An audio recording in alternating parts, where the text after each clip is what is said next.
Tonight on FX, former Dodger star Mike Piazza brings his Mets to L.A. to face Shawn Green and the Dodgers.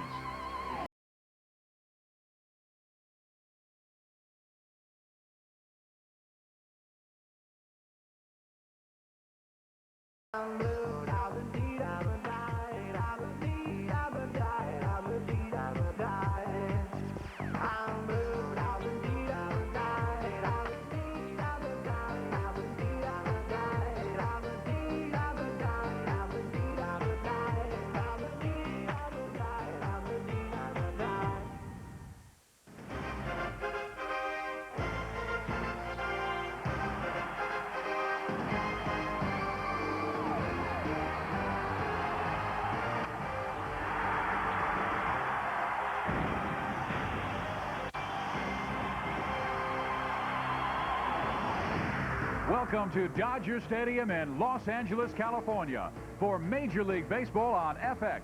Tonight, it's Game 2 of a 3-game series between the National League champion New York Mets and the Los Angeles Dodgers. Hi, everybody. I'm Steve Physioc along with Keith Hernandez. And last night, the Dodgers beat the Mets 8-3, and Los Angeles is right in the thick of a wild National League race. Well, it's just an unbelievable race in the West as well as in the entire National League. And right now, as you can see here, the Diamondbacks are holding on to a 2-game lead over the Giants, who got beat today. The Dodgers are 3.5 out. In the midst of they've lost 6 out of 8. In the Central, the Astros got back on top of the Cubs for a half-game lead. The Cardinals have won 9 in a row, or climbed back to 3 back. And the Braves won the day over the Giants. They got a half-game lead over the Phillies. And then how about the wild card race? It is incredible because just 2.5 games separate first from 5th place. Well, the beauty of the wild card is only one team's going to be left standing. And these wild card teams right here, they can win the division. So, you know, it's just amazing what's going on here. We're got 40 games left in the season. This is what it's all about. We're having a lot of fun watching the National League, and it could be one of the best races of all time. When we come back, Keith Hernandez will stand up and interview this man, Los Angeles great right fielder Shawn Green, next on FX. FX Baseball Saturday Night is brought to you by Toyota. More choices, better selection. Experience Toyota today. By Lotrimin AF. Get the cure that's proven to kill athlete's foot on the whole foot. Lotrimin AF, the killer cure. We welcome you back to Dodger Stadium. The Dodgers start tonight 3.5 games out in the National League West race, a 1.5 games back of the wild card. Keith took some time to visit with Dodger star Shawn Green about the excitement of the race and other issues. All right, Shawn, here we are. We're August 18th. What a stretch run here. What a pennant race.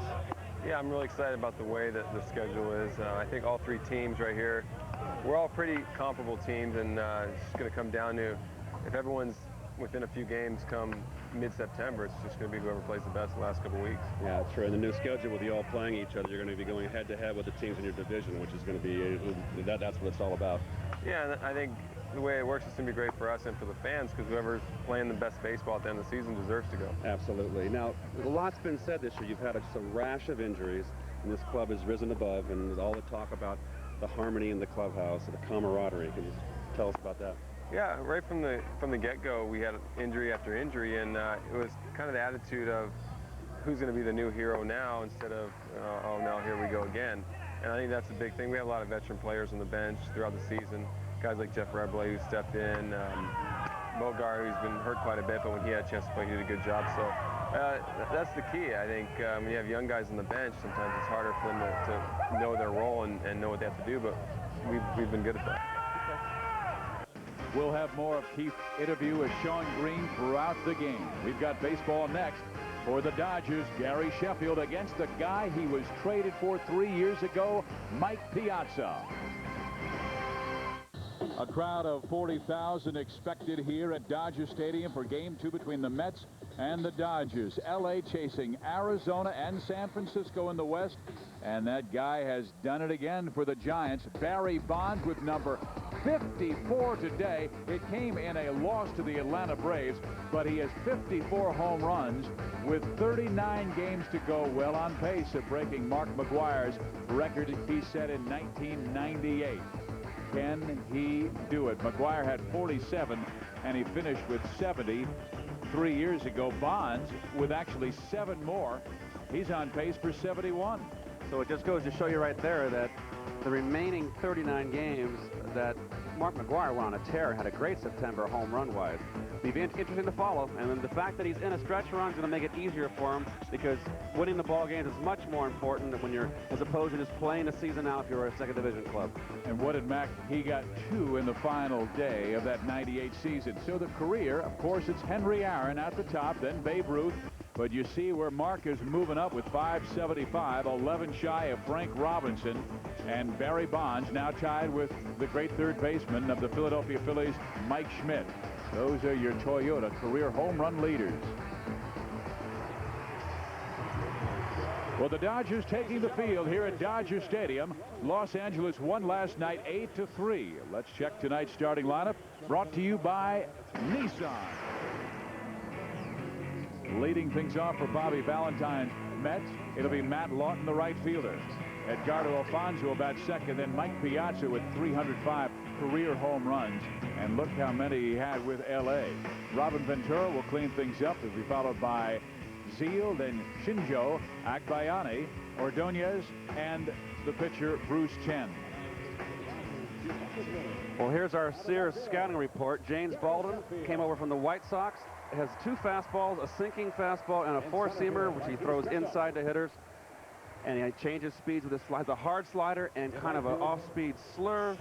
A changeup with that, not overpowering. A control pitcher knows how to pitch. See his record this year is 8-6, 1-1 with the Dodgers in 3 starts. 4.36 earned run average. He's got 117 innings, 126 hits, 18 home runs, 43 walks, 59 Ks. He's one of the big guys here that came over in the trades that the Dodgers made around 2 weeks ago. And they really needed him with Kevin Brown, Andy Ashby, Darren Dreifert, and Luke Prokopek on the disabled list. Well, let's go around the horn, brought to you by Nissan. First base, Eric Karros. Second base, Mark Gruzidlanek. Third base, Adrian Beltre. Shortstop Jeff Rebele replaces Alex Cora. Left field, Gary Sheffield. 2 days ago, he was in the hospital. Center field, Marquise Grissom. And in right field, Shawn Green. Catching, James Baldwin will be a great success story this year. Paul LaDuca from Arizona State. Again, we are at Dodger Stadium for Game 2 of this 3-game series. Baldwin is ready. And he will face Matt Lawton, who was acquired by the New York Mets just before the trade deadline. A trade that sent pitcher Rick Reed to the Minnesota Twins for Lawton. And Lawton is leading off. He's hitting down in the order for Tom Kelly's Twins. And there's a strike. Well, Matt Lawton kind of was a trade that they had to make. The Mets didn't have a leadoff hitter since Ricky Henderson around 3 or 4 years ago. And Bobby Valentine has hit him third and first in the lineup, trying to find out where he's best positioned. But I think eventually he's going to be the Mets leadoff hitter. There's Bobby Valentine. It has been a tough year sitting with Charlie Huff, former Dodger. Both of them former Dodgers. So Baldwin has fallen behind the count 2-1. Lawton with a very good eye, and he takes one on the inside corner, 2-2. As a matter of fact, he has walked 4 times on this road trip. Baldwin started the year with the Chicago White Sox. And there is a shot that is speared by Eric Karros, and he gives it to James for the first out.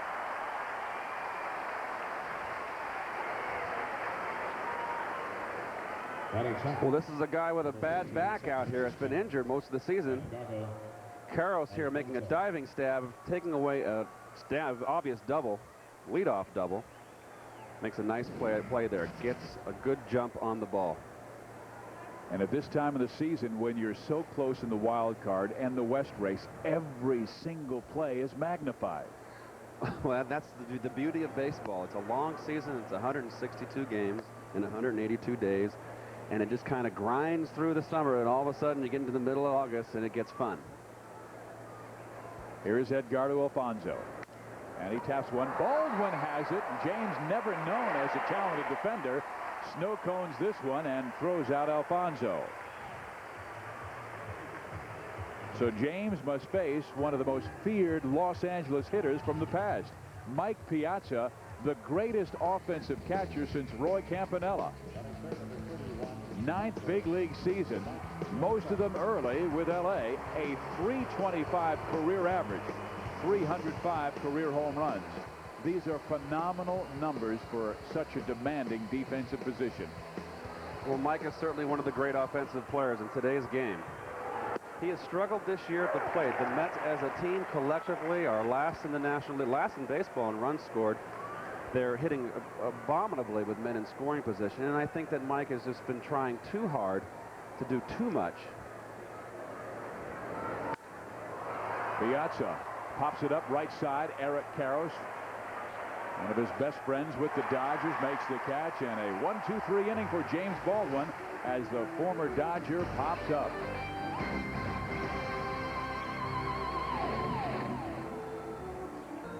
Bottom of the first inning at Dodger Stadium. Steve Physioc with Keith Hernandez. It's the Mets and the Dodgers. Let's check tonight's starting lineup, brought to you by Nissan.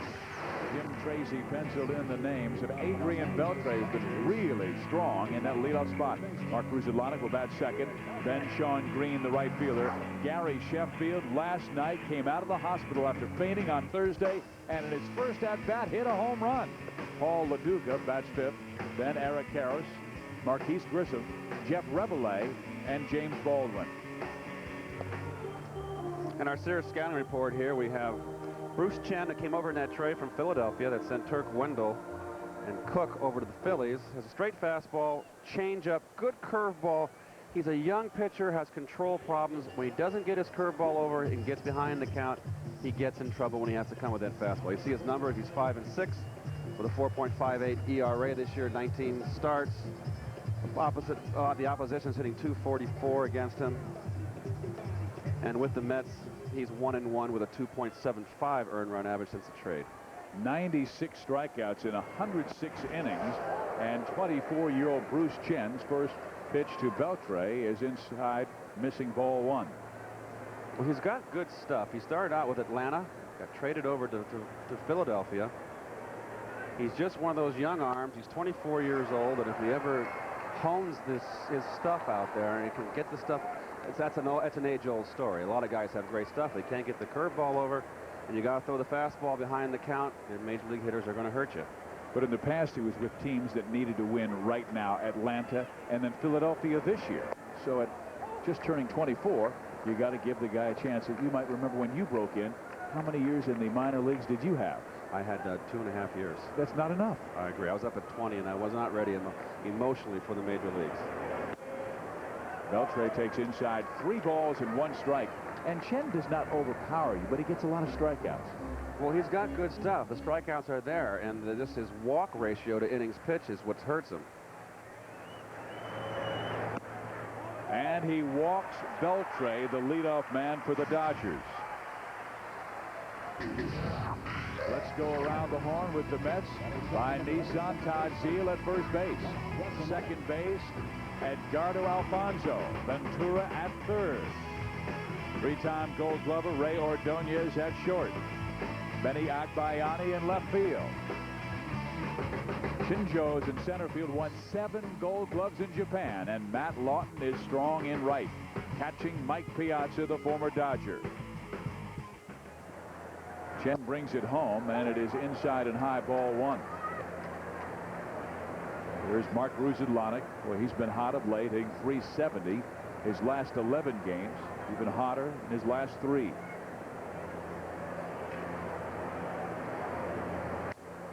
And Ruzilanek fouls it out of play.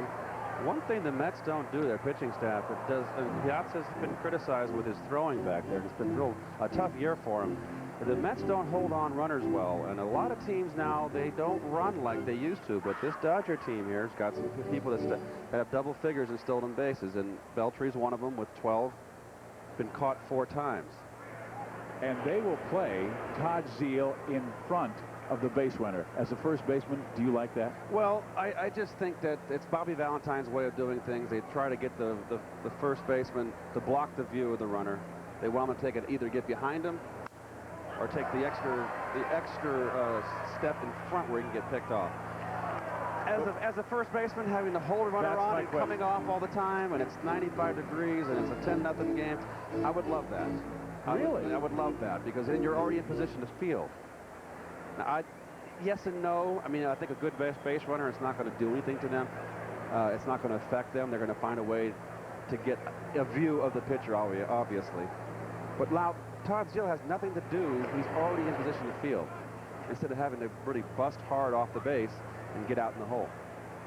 Well, you were one of the best defensive first basemen I've ever seen, so I'll take your word for it. Just a way to save some strength down the stretch. Vucedolnik takes it up and in.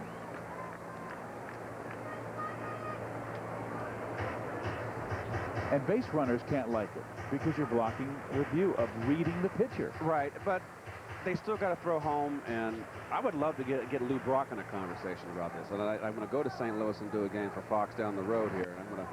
Ground ball hit to second. Alfonso bobbles it, and he won't get anybody. That has been part of the failure of the Mets this year. Alfonso, one of the most sure-handed second basemen in baseball, with the air, allowing L.A. a golden opportunity. Well, this is a tailor-made double play, and like you said, this is what has gone wrong. This was a team last year when they won the National League that prided themselves on fundamentals and defense, and this year they have had a complete collapse in fundamentals and defense, committing a lot of errors. Even Ordonez has committed an inordinate amount of errors. That was their 76th error this year. And here's the very dangerous Shawn Green, and he has been sizzling of late. Ball one. Well, he's hitting .279 this year with 4 home runs and 20 RBIs against left-handers. So he's hitting left-handers well. There you see his season numbers right there. I mean, 35 home runs, 99 RBIs. He's ready to go ahead of the L.A. Dodger record of 100. And of course, Duke Snider holds it for a left-hand hitter. In 1956, he drove in 101. So he's obviously going to break that record for left-handers and be the all-time power, productive hitter, right here. Left-hand hitter in Dodger history. He could do it right here. He almost did it in one night on Wednesday. What a game for Shawn Green. 3 home runs in one game, and the last 5 years he had the greatest season, 99, with the Toronto Blue Jays, and then was acquired by the Dodgers and had a solid yet not Shawn Green-like year in 2000. He said he was even disappointed. Well, he's shot past it, and we're still in mid-August. Well, it's a new league he came over to, too, and new pitchers you have to learn. It's an adjustment. He came over here with a big fanfare, a big contract. It's pressure. How about this? A pair of walks and an error, and the New York Mets, who have already lost 8 straight games, not playing like a National League champion team, and here comes Charlie Huff.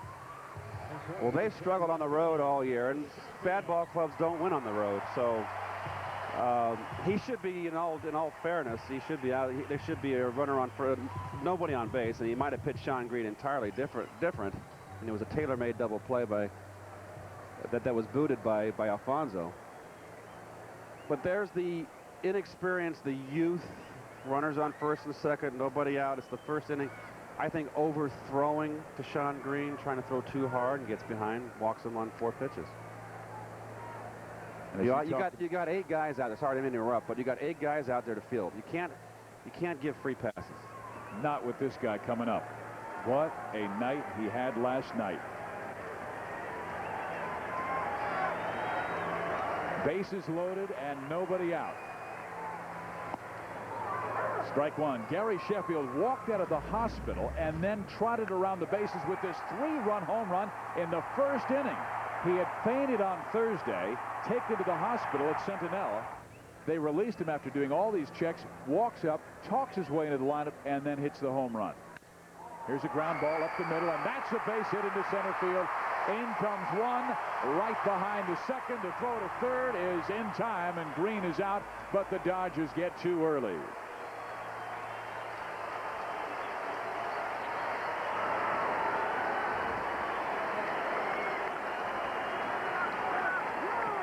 Well, Shinjo's not a guy to run on. The ball was hit to up the middle, playing Sheffield for the pull here, and this is not a good swing here. A good breaking ball in the outside corner down. And the ball, obviously, Shinjo charges and makes the perfect throw to third base. And look at the umpire and away the third base coach. So he's out. So Green's just playing aggressive here. I can't sit here and say, you know, it's a bad base running move. He can make a bad throw, but I think he probably should have stayed at second base. But I think that this club wants to get something going here. They're playing. You'd rather have them make errors of aggression. Well, they bust this one deep. Paul LaDuca to the wall. That would have scored Green had he made it to third. Paul almost busted his 20th home run of the year, but Sheffield must go back to first. Batting sixth, number 23, first baseman Eric Harris. Well, this is where Shen gets hurt. High fastball, inner half of the plate, and he must have got in enough on him. That ball above the belt. Shen can overthrow and get that fastball upstairs. He can get hurt there. He's got to keep the ball down. So LaDuca with the long out, and here's Eric Karros now with 2 out. Eric goes after the first pitch and flips it foul. Strike one. Well, Eric's had back problems. He's got a chronic back problem for the last 3 or 4 years, and I think it's really bothering him this year. I mean, he's hitting .262 against lefties. He's really struggling against right-handers. They're even thinking about when Chan Ho Park pitches and they catch Chad Kruder. Eric going gap, left center field. Agbayani back. And it is off the wall. Sheffield will be stopped at third base. It will be a double for Eric Karros. So they're really knocking around Bruce Chan early in this ball game. No back problem there. Well, I'm a little bit surprised here that Sheffield did not score in this ball with 2 outs. You go right on contact. This is a ball hit in the deepest part of the park. This is another fat fastball up above the belt. This is where he gets hurt. Right-hand hitters are traditionally high ball hitters. And Karros certainly just dries it. And here's Sheffield. Let's see what happens here. So he's not really busting it. So I wonder if he's not feeling very strong. It looks like he's not even running hard at all. So it makes you wonder if there's something wrong, if he's still feeling woozy. But boy, we're in August. You got to score in that double. Not only August, but just 3.5 games back in the National League West, 1.5 games back in the wild card race. Again, he had all kinds of tests on Thursday at Centinela Hospital. With Marquise Grissom, they have been very aggressive early on the first pitch from Bruce Chen. Jim Tracy, he likes the fact that they've gotten too early, but he'd love to get those yellow diamonds home that are on the upper left-hand corner of your screen. Runners on second and third.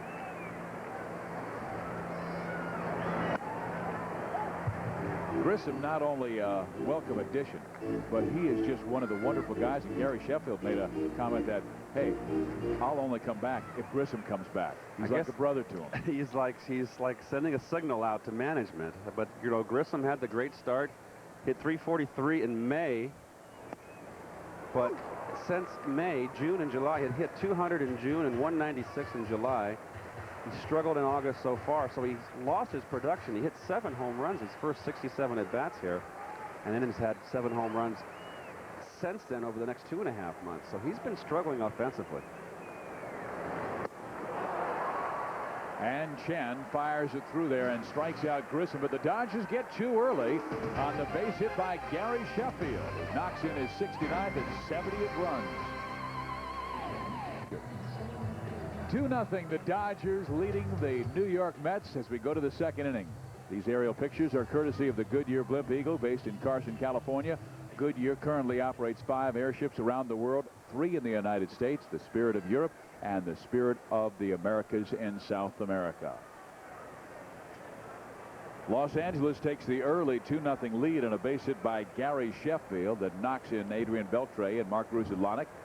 And now James Baldwin will go after Robin Ventura and get strike one. Well, there's been a lot of trade rumors swirling in New York around Robin Ventura going to the Yankees. He has struggled all season for the Mets. Just hasn't got on track. He's one of those guys that goes out, he's the old-fashioned player. You try to say, to find out if something's hurting, and you say, no, I'm fine. And I just think that he's had some injuries that are affecting him. He's been a little slow bat this year, and his numbers are really reflected. He really hasn't had that year when that first year he came over here 2 years ago, where he just had the great year, the 1999, when he had 301. He just hasn't done it since. See, last year he had 332. And Baldwin makes quick work of Robin and strikes him out. So Baldwin has faced 4 and retired all 4. Todd Zeal. Well, Ventura's a typical lefty low ball hitter. It's a fastball up in the zone. You can see he just didn't have the level swing on the ball, swung right through it. And you can see that James Baldwin is kind of a sinker ball pitcher, has a lot of movement on his fastball. He hurt his oblique muscle. He missed a start. And there's the fastball, 89 miles an hour. Number 5 hitter Todd Zeal. Zeal, a down year with 6 home runs. Baldwin almost hits him by pushing him off the plate. But you talked about the oblique muscle. Missed Wednesday's scheduled start with that strained muscle in his rib cage. He threw on Thursday and said, hey, I'm ready to go. I'm not going to miss another start. But when the first inning ended, he really walked very slowly to the dugout. Ground ball third. Beltre throws out Zeal. Well, we talked with Shawn Green about the Dodgers acquiring the Chicago White Sox James Baldwin. You feel coming to the park that the organization's behind this team and believes in this team, and the fans believe in this team, and everyone gets excited and just kind of builds that momentum. And I think the fact that we were able to make this trade a week or so before the deadline also made a big difference. Instead of just waiting to the last minute and getting whatever we could, we went out and got a great pitcher. And Baldwin 1-1 with a 3.27 ERA, and he's been solid each and every start against the Rocks, Cubs, and Phils. And now it is Tsuyoshi Shinjo. Shinjo has been, you know, let's face it, the Mets outfield is not is probably the worst outfield in baseball from production-wise. But Shinjo has been the most clutch hitter of the whole group out there. Not a lot of power. Solid defense, plays the game hard, knows how to run the bases. But basically, I think he's just what he is. He's a 260 hitter, and he's going to hit maybe 10 home runs and drive in your maybe 50 runs a year. And the Mets just have a lack of production in the outfield. And it's one of the problems that they have to address. I mean, this club needs a complete makeover. Heck with that, Keith. He's got style. Look at the orange wristband. Oh, he's got a little mustard on him. The Ted Kluszewski style sleeves that are really rolled up, but they're only hitting .257 as an outfield this year. You know, there's a lot of talk before the season began about acquiring a corner outfielder that could bust 30 to 35 home runs. Never happened. Well, Jay Payton, they thought was coming on. He's failed this year. They felt that Payton was their guy, and Payton had a good April, was red hot, and got hurt where he hurt his knee running out of a bleeder. I'm sorry, he pulled his hamstring and pulled it bad in Colorado in early May when he was in a red hot streak. He was out for around a month, came back and has not been able to get on track. And Jay's not having a good year. And Bobby's really juggling his outfield. He's got 5 outfielders that he's spotting playing. I mean, it's tough for these guys to come to the ballpark and not know they're playing. There's Payton right there. And he's been very vocal that, you know, he's upset. He wants to play. He's one of those guys that tries hard. I almost think he's pressing. He wants to do so good. Poor guy just can't stay healthy. Throughout his career, he's been on the disabled list. Absolutely. Elbow problems, shoulder problems. And when he came out of Georgia Tech, he was as highly ranked as Nomar Garcia-Parra. I almost feel that he's one of these guys that's just like he's got a body that Rodin would probably want to sculpt. He's just, I think, just almost too cut, and I think makes him prone to muscle pulls. Shinjo walks with 2 out. So James with his first walk of the ball game. He had walked 38 in 95 and 2/3 innings with the White Sox, and just 5 in 23 innings with Los Angeles.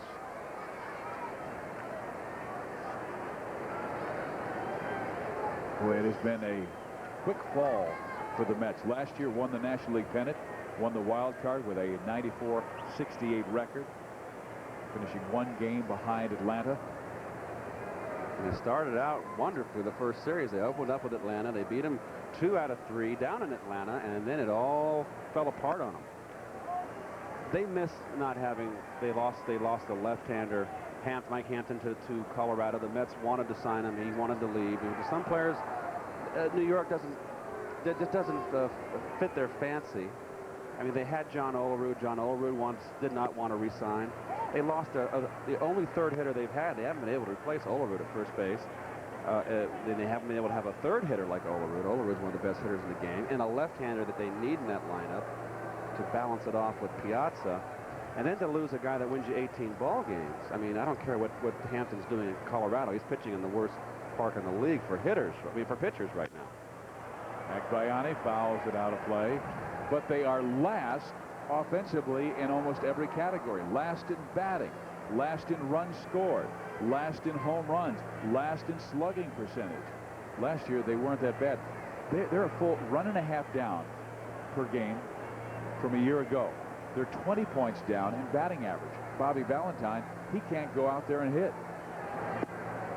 Well, I think this team last year won primarily because of the pitching. I thought that offensively that people overachieved last year.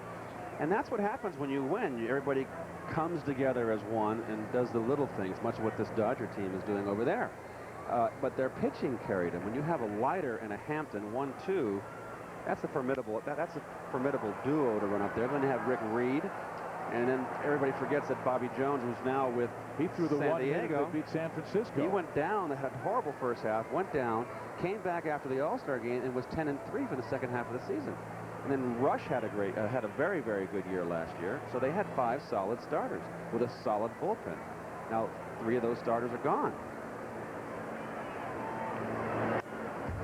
How then is Los Angeles doing it after losing Kevin Brown, Andy Ashby, Darren Dreifert, and Luke Prokopek? It is pretty amazing, isn't it? And Terry Adams is the one that stepped up. He's the unsung hero because Terry Adams, the right-hander, has been a reliever his whole career. Has really, he won a ball game last night. He has just done a terrific job filling in. Well, back-to-back walks to Shinjo and now Agbayani. And Baldwin is working himself into a hole here. Hey, next Saturday, Barry Bonds takes his run for the home run record to the Big Apple as the Giants fight for a playoff spot. Giants and the Mets next Saturday at 7 Eastern, 4 Pacific on FX. Barry Bonds went deep for the 54th time this year today in a loss to the Atlanta Braves. James Baldwin now with a pat on the back from his teammates after he got the first 2 guys, Ventura and Zeal, out, but walked Shinjo and Agbayani. Now the tying runs are on base. But the 2 biggest games for the Mets last year in the playoffs, one the Bobby Jones one-hitter against San Francisco, and then we all forget that against St. Louis in the next round of the playoffs, Mike Hampton's 3-hit shutout in Game 5 beat the Cardinals 7-0. 2 big game pitchers. Well, both those teams were weak against left-hand. They were weak against left-hand pitching. You had to run left-handers out. You had to neutralize. Bonds hits lefties good, but you got 2 quality left-handers to go against him. St. Louis, you had Edmonds. I mean, they got Edmonds out the whole series, and that's why the Mets won. They had 2 lefties against teams that had a weakness against left-hand pitching. St. Louis and the Giants. Now Ray Ordonez. Ordonez hit a home run last night. Mets would fall 8-3. Ray doesn't hit too many. And this has been a struggle for him. He has just not developed as a hitter. They thought, with experience, you get a little bit smarter and wiser, and he just has not been able to put it together. And I don't think he ever will. I mean, pops it up right side. Shawn Green calls off Marquise Grissom and makes the catch. So Baldwin works around the 2-out walk to Shinjo and Agbayani. It's 2-0 LA, and here comes Beltre. He looks in now to make what he hopes will be his last pitch. Fastball, got him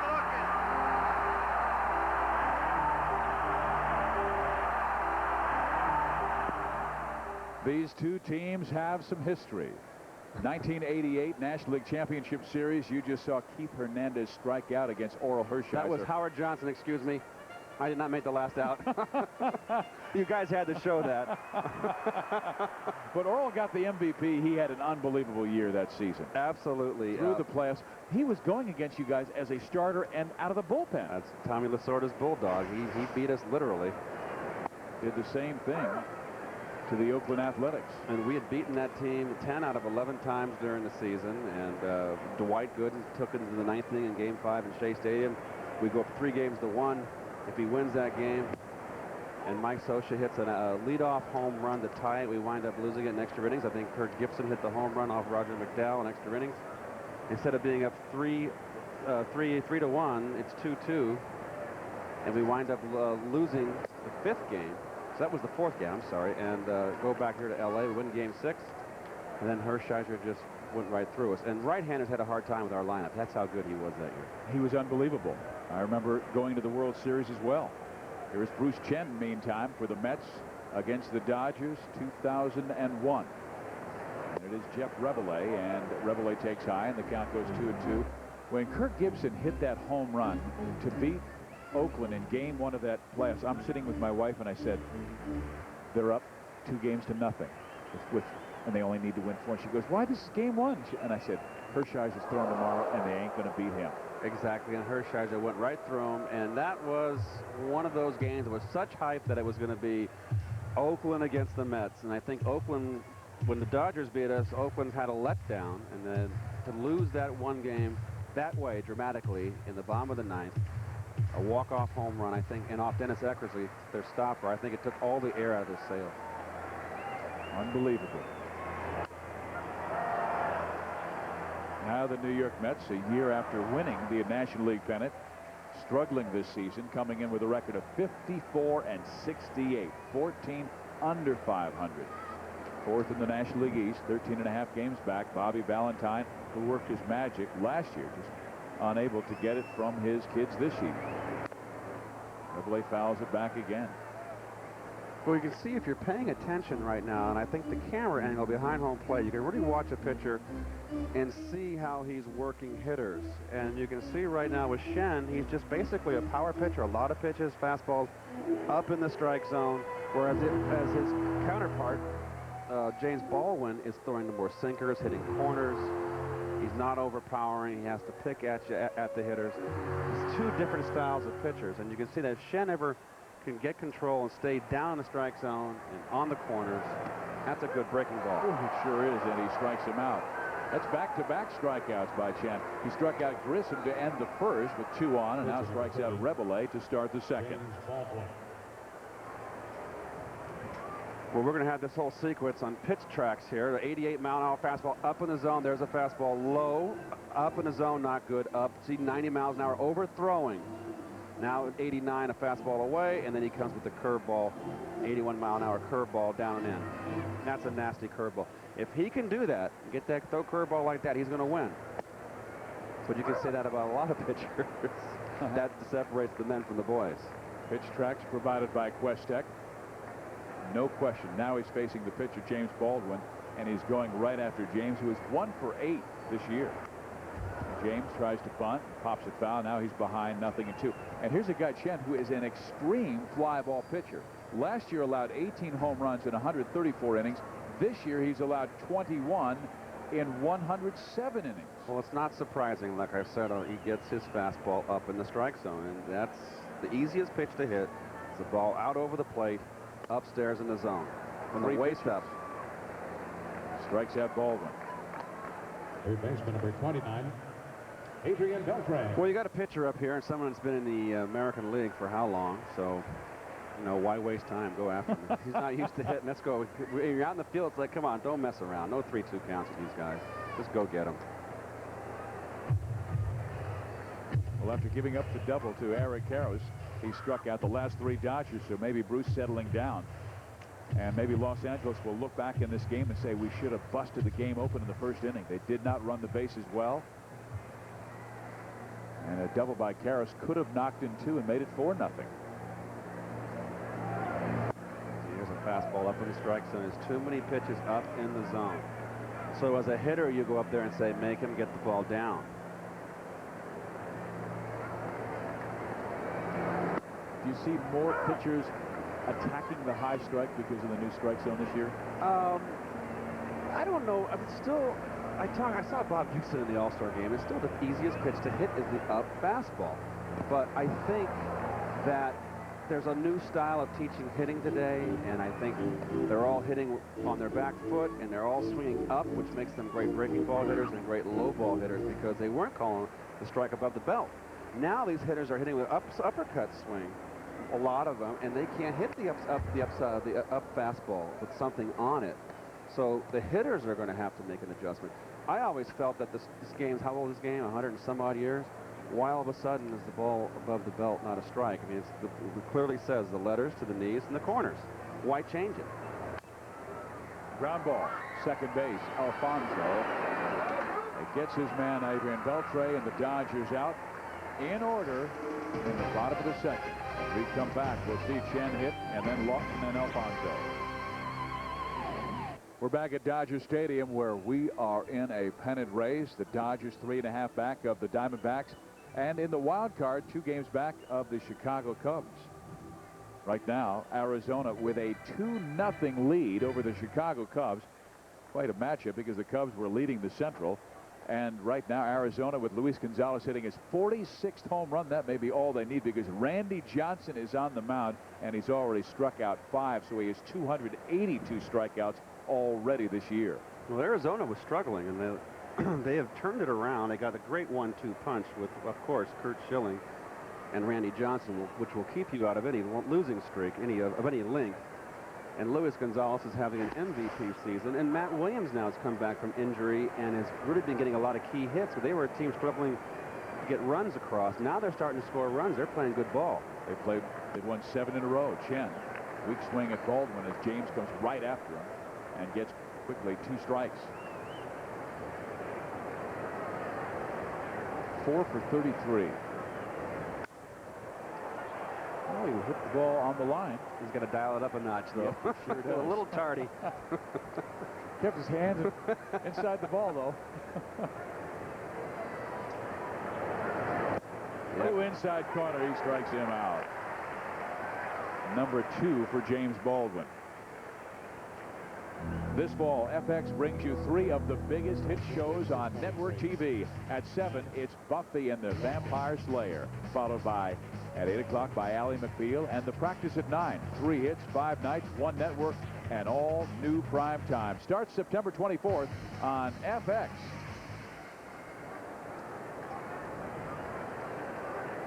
Here's Matt Lawton. Strike 1. Boy, they're giving that outside corner. Home plate umpires Alfonso Marquez. Barnes at first base. Mike Winters at second. Ted Barrett at third. Baldwin says they'll go right back out there. Now Baldwin looks like he's getting loose here. He's throwing a little more zip in his fastball. You can watch. You can tell on he wants to come inside. Didn't get it there. But he knows how to pitch. I mean, that's not where he wanted that ball. He's 2 fastballs away. Then he tried to throw a cutter inside and didn't get it there, but got away with it. Now we got another breaking ball 2 here. Back door. Good one, too. And he has struck out his 3rd and 2nd in a row. This umpire is showing a little bit of a wide strike zone. But this is a nasty back door. And here's the pitch track. So we're going to show you Alfonso. Fastballs, 290 something on it. Both is one of them in the zone? Oh, that one caught the zone. Outside, and the back door curve. Look at the catcher try to pull the glove in. Whenever they do that, that means it's not a strike. Oh, spoken like a true hitter. And there is a strike to Alfonso. And I talked to a lot of umpires. They just, like the veteran umpires before, were just like the Doug Harveys and the Harry Windlestats. Say the catcher does that, it's not going to fool me. It's going to make me call it a ball. Because why is he pulling the glove in for a strike? It's not a strike. They would always prefer, they'd always love the catcher that just held his glove there. Just set up off the corner? Right. Yep, or just wherever he caught the ball, he didn't move it. Just give him a good look. You're not going to trick anybody back there. Came right after him with a fastball, and Baldwin has the good hook on 0-2. Well, he got him a pretty good pitch to hit on 0-2. He's letting it loose here. I mean, he's got these fastballs this inning have been up and running away from the left-hand hitter and boring in on a right-hand hitter. That last one at 92. Yeah, I think he's loosening up and getting a little more confident. He probably was worried about that oblique muscle. Well, he left one up and out, and it is knocked out. And Edgardo said, "Give me one more fastball," and he did.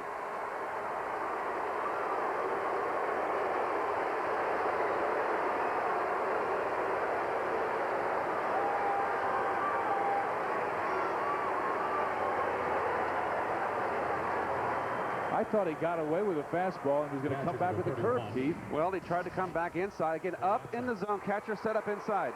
Oh, he got it out over the middle a little bit there. Belt high. And that is something that Alfonso hasn't done all year. Turn on a ball like that. He's had back problems. He's been on the disabled list. And he hasn't been able to get it going. So, I mean, it's a little bit late for the Mets. I mean, the horses are already out of the barn. But certainly this is a guy that's had some great years. Oh, look at that. That was a little change up there. Something we had not seen, and he throws it to a right-hander. So it was a little sinking action on there. He chews tobacco like Louis Tiant, doesn't he?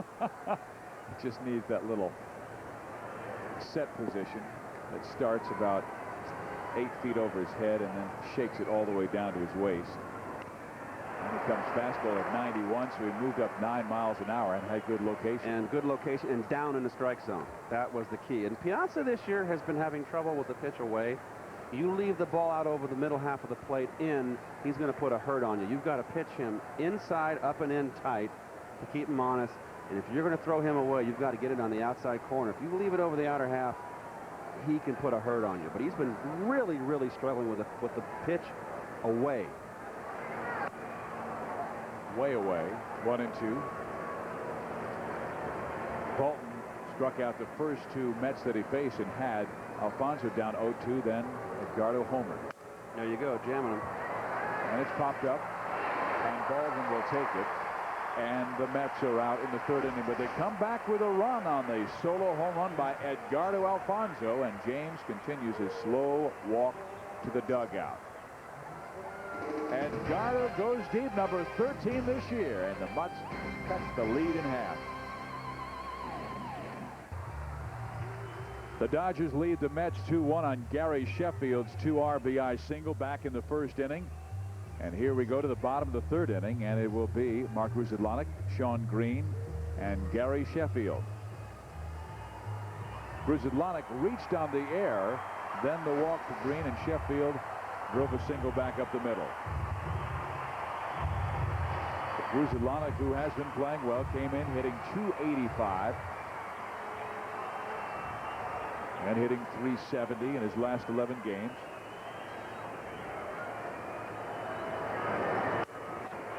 First pitch popped him up right side.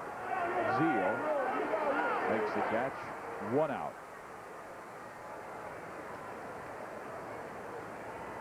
Well, Keith, you had a chance to talk with Shawn Green about this slugger Gary Sheffield and the year he's having. What has he done? It started rough in spring training. He was demanding more money, a trade, and now he just seems to have just come right into the fold. Yeah, he's having a real solid year, and he's kind of, I think, fallen a little more into the background this season because there's been a lot of people are focused on LaDuca and Tracy and other things, and I think that's a good thing for him. He's just relaxed now, and he's just doing what he can do. He knows how to hit. He can play the game with the best of them, and you know, he's the kind of guy you want up there in key situations. He was up there in the 1st inning with the bases loaded, and now Ken going away with a breaking ball comes in with a breaking ball, and the count is 1 ball and 1 strike. But that 3-4 combo of Green and Sheffield have been outstanding. Shawn with 35 home runs, 99 driven in, and Sheffield with 26 and 70. Another curve. He has gone 3 straight breaking balls. Well, this is a curveball that started. It breaks on the inside corner. Doesn't see it's an NC Piazza's glove go on the inside corner. So it starts at your shoulder and kind of freezes the hitter. And then he goes fastball, and it is roped to right field, and it is gone. Shawn Green with his 100th RBI of the year, and the Dodgers are back in front by 2. It's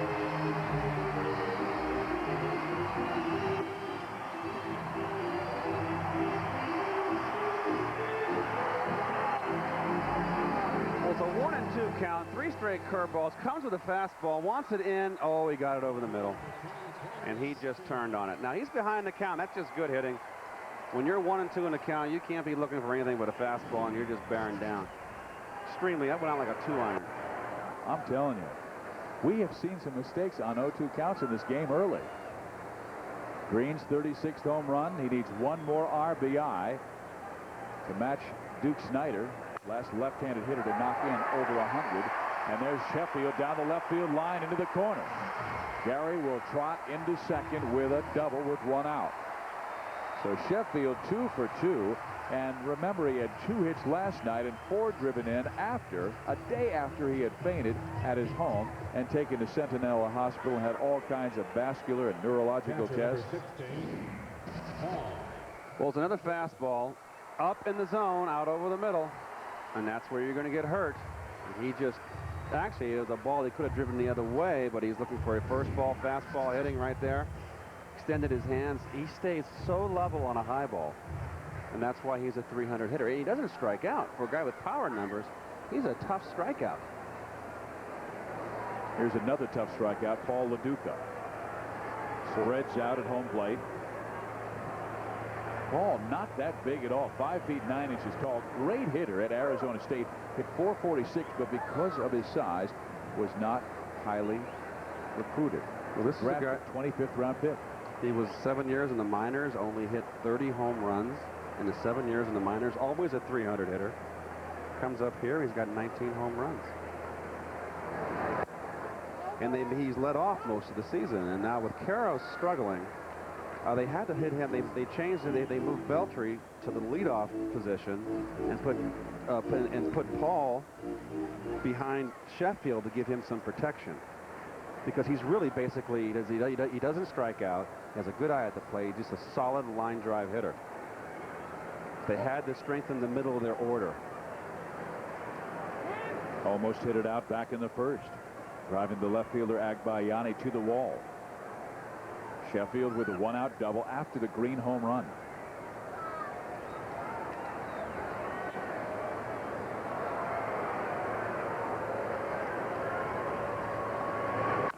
LaDuca, Poole, taps it back to Chen. He'll go to first base. Sheffield moves to third in the play, and 2 gone.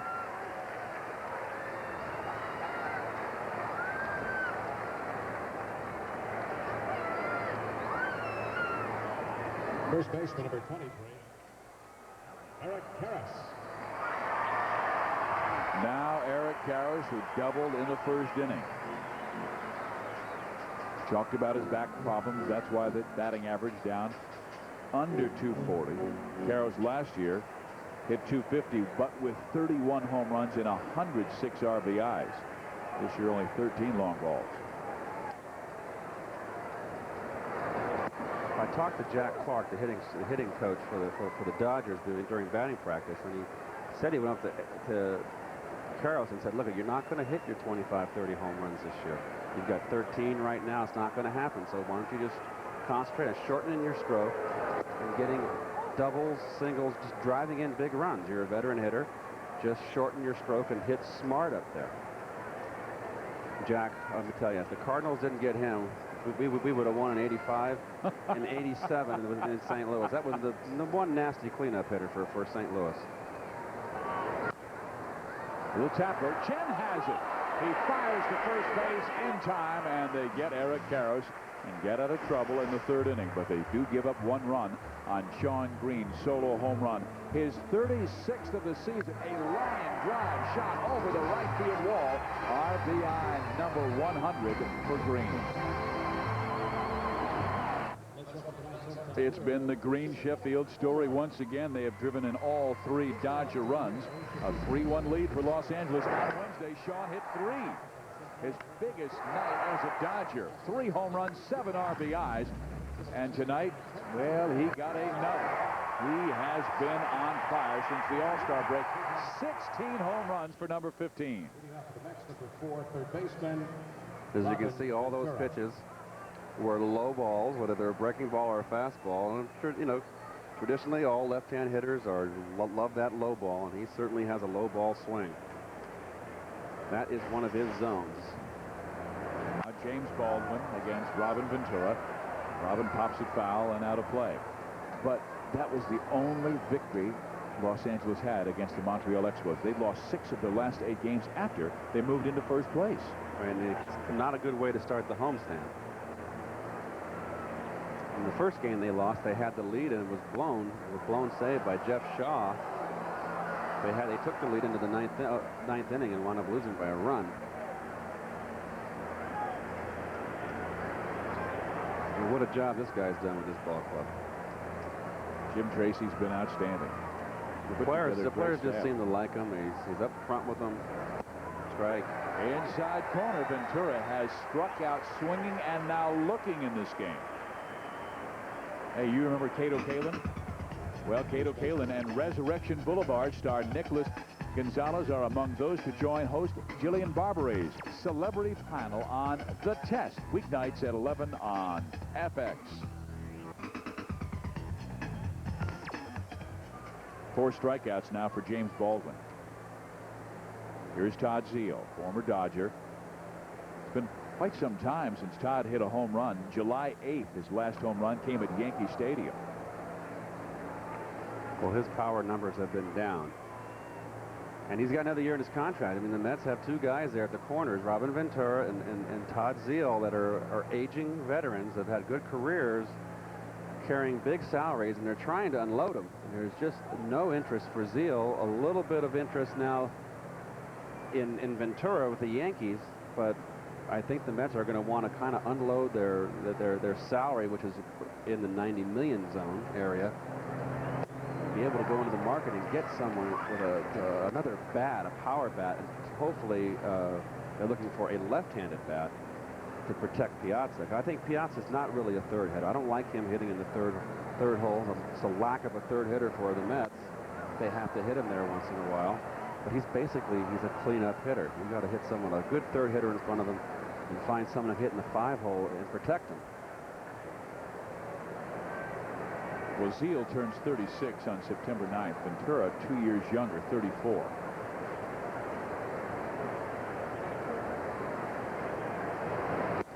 Ooh. Pitch, fastball low and outside corner at 92 miles an hour. And that's 5 strikeouts now by James Baldwin. Well, this is really a cutter here. And this, as you can see, if you watch the ball, watch it move the last minute. He just kind of cuts it. And that is knees and black outside corner. And that is a pitcher's pitch. And that's go sit down, grab some pine, whatever you want to say. Hang with him. Here's Shinjo. Tsuyoshi just 2 for 13 on this road trip with a home run. Came last night in the victory by Los Angeles, 8-3 over the Mets. Strike on the inside corner. 1-1. After Ichiro Suzuki of the Seattle Mariners signed with Seattle this year and just got off to a great start, Shinjo followed him. Second position player from Japan, signed with a big league club. So you want to be a big league catcher. This is the second time he's taken a shot. Let's listen to it as it's fouled off Paul LaDuca's shoulder. Ow.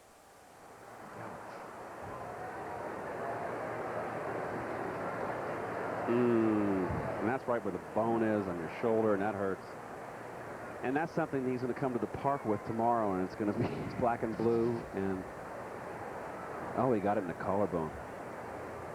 Clavicle. Not a good spot.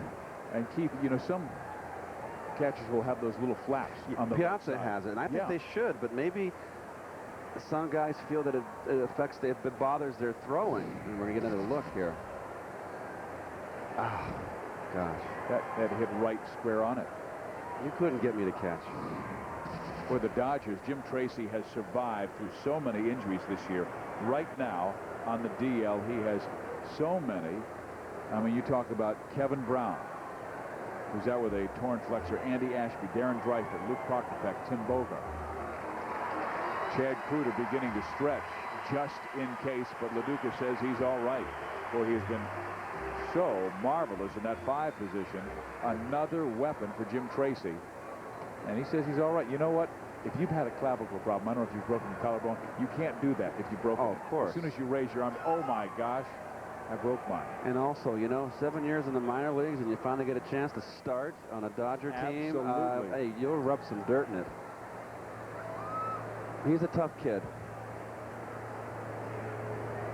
I mean, he's paid his dues to get to the big leagues. Baldwin brings off speed, and it is fouled off.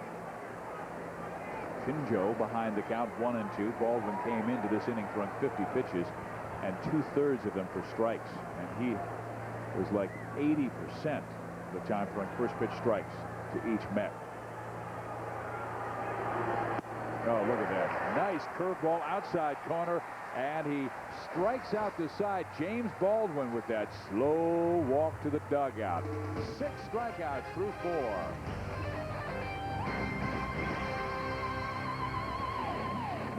The Dodgers with a 3-1 lead over the New York Mets. We're in the bottom of the 4th inning. Steve Physioc along with Keith Hernandez, and we're now joined by Dodger General Manager Dave Wallace.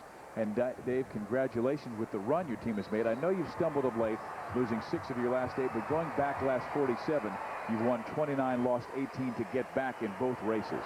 Yeah, we have. We've played pretty well, Steve, until recently. As you know, it's just been a tough grind, because when you lose some pitching like we have, but guys have stepped up. The offense has been better, and fundamentally we've been pretty sound. Well, James Baldwin pitching very well. He struck out 6 in the first 4 innings. How did you get this guy from the Chicago White Sox? Because, to be quite honest, you didn't give up very much for a guy who's won 65% of his games. Well, I think, you know, James is going to be a free agent with the White Sox at the end of the year, and we had Dan Evans on board, who was an assistant over there, knew James real well, and you know, we had some people that. How about this play? A line drive off Ventura. And we've seen smashes. Wow. Booted by Alfonso and booted by Ventura, but this may have just been protection. Yeah, that was hit pretty hard. And Robin, as you know, is a very good defensive player, so that was a tough play. But at any rate, wow. Look, it hooked into his head almost. Till those come at you, Keith. Nobody knows what that's like, don't they? I had a few. I've had to hold some runners on and take a few bullets there myself. Exactly. But James Baldwin, and one of the guys you were talking to me about earlier was Dan Evans, the assistant general manager of the White Sox, who knew so much about James, not only as a ball player, but was a tremendous leader in that White Sox clubhouse. Well, you're right, Steve, and that's the other thing. Dan being on board and knowing James so well, and I think it's well known now and well documented, Jim Tracy is a character guy. So with Baldwin's ability and his character, in that clubhouse and being the competitor he is, we thought he was a good fit, and so far it's worked out very, very well. How about his staff? I mean, Jim Tracy, Jim Riggleman, you guys went out and got a quality staff. Well, that's a credit to the people that were here over the winter. You know, they put it in Tracy's hands. Jim Riggleman, ex-manager. You know, John Shelby, Glenn Hoffman, who managed a little bit, Jim Lett in the bullpen, Jim Colburn, Jack Clark. I mean, and you know what? Not a lot of egos to get in the way. They embrace help and they welcome it, so it's worked very well. Well, you've made other moves too, Dave. You know, you got Terry Mulholland, and you picked up Mike Trombley to bolster your bullpen, because you're short because of your injuries to your starters with Kevin Brown and Ashby out for the year and Prokopek. It's kind of depleted. You've had to put Terry Adams in the starting position, so it depletes your bullpen. So you've made moves to help you for the stretch. Well, exactly, Keith. And as you know, when it comes down to those guys on the mound, depth, I think, is real key, because those things are going to happen. So you try to protect yourself a little bit. So when we were able to get to Mulholland, who's a veteran guy, I think, on a championship staff, and can do some things for you. He can start, he can come in and get a left-hander, and then Trombley's had a very good run over in Baltimore. We were able to get both those guys and really have a chance to keep them through the following season as well. Now, as far as Kevin Brown, there's promising news, hopeful news that he'll be back in 1st September? Well, I think you hit the word. It's hopeful news. He's been throwing this week 3 out of 4 days, had a good session today. And the big news is he feels pretty good, but he really hasn't, as you know, he hasn't tested it off the mound yet. And so that's the next step, but, you know, he's in line to take that next step because of what he's done this week. And I know you wanted to credit Dan Evans a little bit. He's the guy you got from the Chicago White Sox, and you were telling me earlier what a wonderful first meeting you had with him, and you said, you know what? This guy and I, we can really get along. Well, it's funny because we were playing the Cubs, Steve, back in May in Chicago, and I don't know Dan that well, but I had heard a lot about him, and he was doing some work for pre and post-game shows with television, so we run into each other, and you know how it is at a ballpark, two baseball junkies, and sit down and watch a ball game, and as fate would have it, we just really got along, and I picked his brain, he picked mine, and there was a good sense about it from the start. What are the things that you want to bring to this club? Because you said Jim Tracy is a character guy. Well, that's what we want. You want good players, obviously, but you know the ability level in the major leagues is pretty good, and a lot of guys have the ability. But Keith, I'm sure as you know, the guys that have the stomach to compete in a big market and want to compete the last 6 weeks of the season, that takes character and that takes guts, and I think there's a lot to be said for that. So we equate that with physical ability almost as well. Well, you've got a nice blend of young players and veteran players that have been through it. Gary Sheffield, of course, has a World Series ring. Your bullpen is a veteran pen. What are you going to do when you got some decisions to make? Because when Prokopek comes back, and if Kevin Brown comes back, of course you're going to be able to move Adams back in the bullpen. You're going to get more depth, and your bullpen's going to be more sound now. But you're going to have to make some moves. You can't keep 15 pitchers. Exactly right. Grissom is picked off, and that is the first out of the bottom of the fourth inning. Well, that's Keith, to get back to your question is, you know, I've always embraced those opportunities, and I hope we get that because that means Kevin is healthy. So right. That's a nice decision to have to make. Absolutely. And the other thing to keep in mind, I think, is that September 1st we can expand rosters, so that'll help us a little bit. Right. Look at the staff on the DL, though. Dreifert gone for the year. He's counting the days, even though it'll be months away. And Andy Ashby gone for the year as well. Rebele pops up right side, and that is the second out. But despite all those, Shawn Green was telling Keith Hernandez before the game, he said, you know, in the past we may have said, oh, woe is us with all the injuries. Now we're saying, what hero is going to step forward today? And that certainly is a great sign. It was certainly a sign of Keith's World Championship year in 1986. And that's what it takes, you know, and you have to tribute the manager. I mean, from day one in spring training when all the controversies surfaced, he brought the guys together and said, hey, mend the fences, guys, because there are going to be problems during the year. You know, we're going to have injuries. That's part of the game, as you know, Keith. And his message was, you know what? We're going to break here with 25 players, but I will guarantee you right now we're not going to cross that finish line with the same 25. And as you know, you go through it enough times, that does happen. So some guys have seized the opportunity and produced. Now, I have to ask you, this was not the general manager. It was not your position when you started the season. Are you enjoying it? A little bit more now, of course, with Dan on board. It was real difficult initially back in April because I'll tell you what, the limited experience I had with Steve Phillips was that limited, but it's been fun. Dave, you've done a great job. Congratulations. Thanks, Steve. Appreciate it. Success. Thanks, Keith. Thanks. It's the Dodgers 3-1 over the New York Mets. We'll be right back.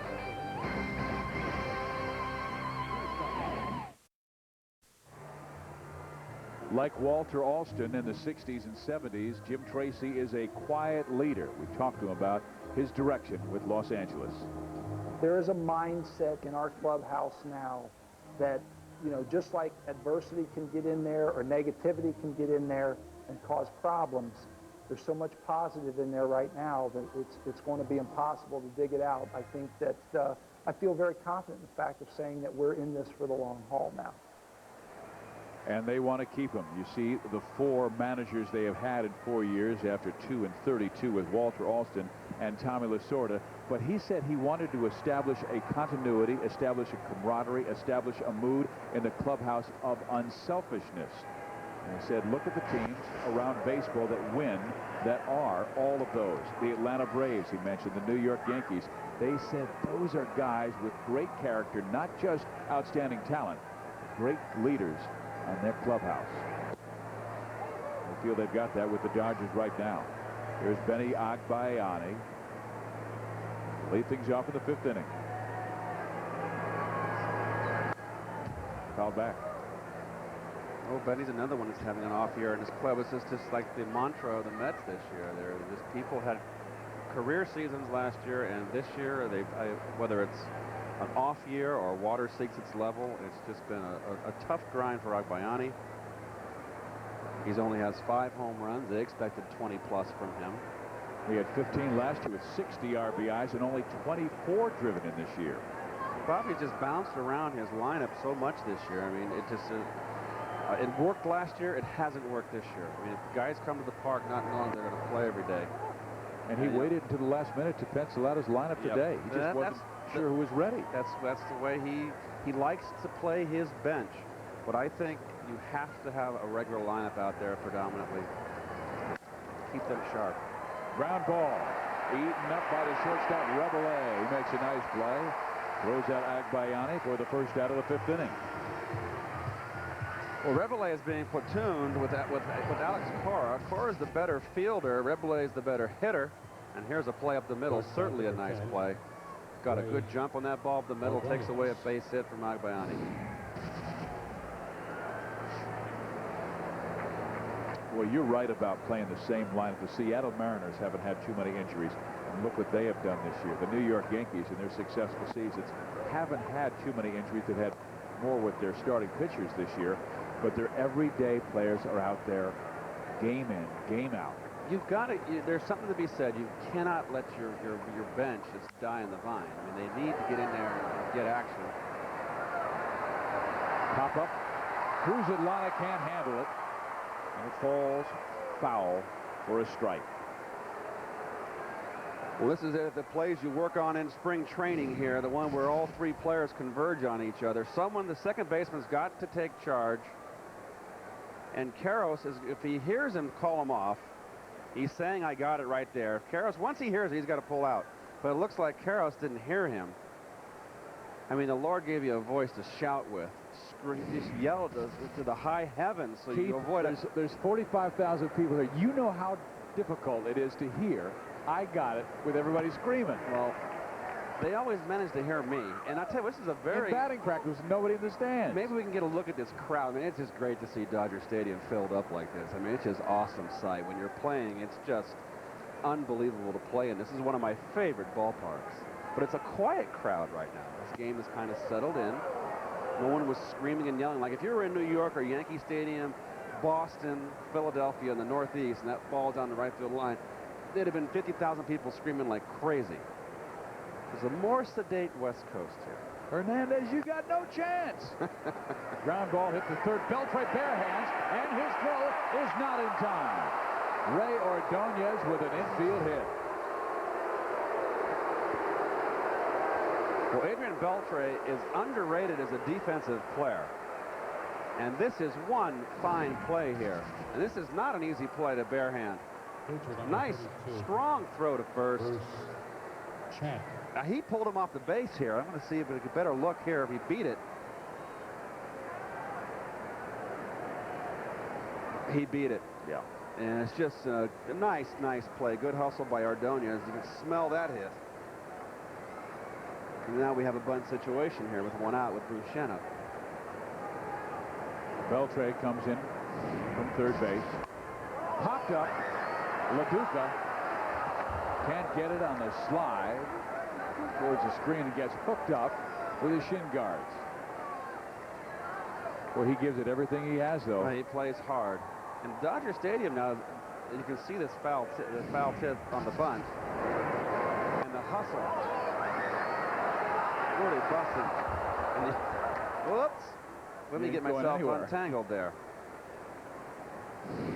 I don't like what they've done here with the foul territory as far as taking the dirt out. They got this synthetic rubber or whatever the heck it is or around the edges of the outfield, the warning track, behind home plate, down the right field and left field line. This is the same kind of stuff that you can get hurt. You can get because it's a rubber surface. Your spice can get caught. Terry Francona blew his knee out in Montreal, the same type of surface. All you have to have happen is $1 million ball player get injured on the surface. I just don't understand. I don't understand why they want to do that. You don't have to water dirt. You know, it's just there. Baseball fans remember Mo Vaughn's first play as an Anaheim Angel, stumbling into the Cleveland Indians dugout in Anaheim, spraining his ankle. 1 week later, they had fences up protecting. They made a huge investment in Mo Vaughn. I mean, you look at this outfield out, the Dodger outfield out here. You've got Sheffield and Shawn Green out there. I'd sure hate to see them get a spike caught out there in that rubber and blow an ACL in their career. Chen bunts foul again. Now the count will be 1-2. And he might be bunting again with 2 strikes. Oh, he'll be bunting. Bobby Valentine just wants his club to play the game right. They did not in the first inning as Chen walked Beltre. Then the error on the second baseman Alfonso on a sure double play. The walk to load the bases in a single by Gary Sheffield. Right now, that's the difference in the ball game. It should be a 1-1 tie with 2 Soto home runs. And it could be worse. Shawn Green with that base running blunder. Could be 4 or 5. And Chen can't get the bunt down and strikes out. 7th strikeout for Baldwin through 4 2/3 innings. Hey, on September 7th, witness the battle for the Big Apple when New York City cops take on New York City firemen. Season 3 premieres with Tough Man 911 Friday, September 7th at 9 on FX. Well, you're a big part of New York City, but you know those guys are tough. They are tough. And I have to pull for the firemen. My dad was a San Francisco fireman That's for right. 23 years. Wow. Matt Lawton, the ball goes back to the screen, so Chen gets his sacrifice.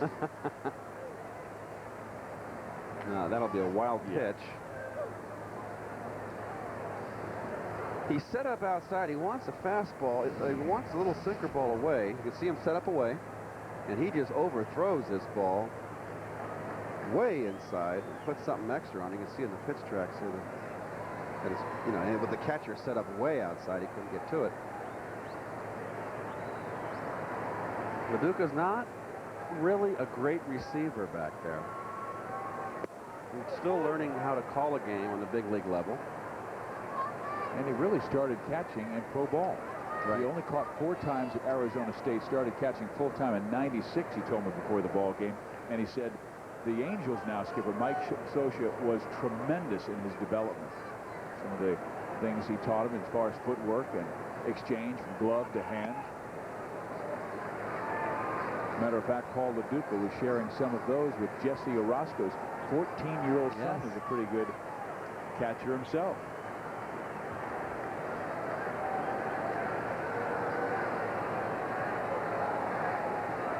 The 3-0.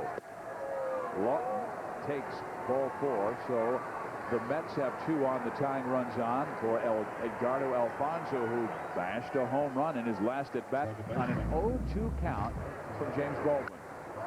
Well, he tried to get a fastball inside again on Fonzie, and he just turned on it. So this is to be very curious now. We're in a 3-1 ball game. We're in the top of the 5th inning. 2 outs, runners on first and second.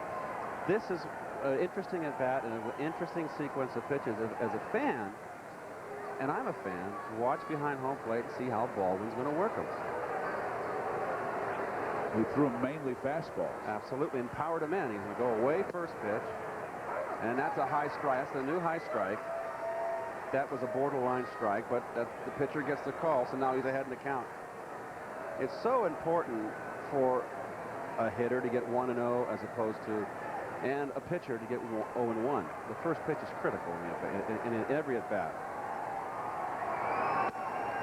Comes right back fastball. So the last 2 at-bats, only fastballs. This time he's staying away.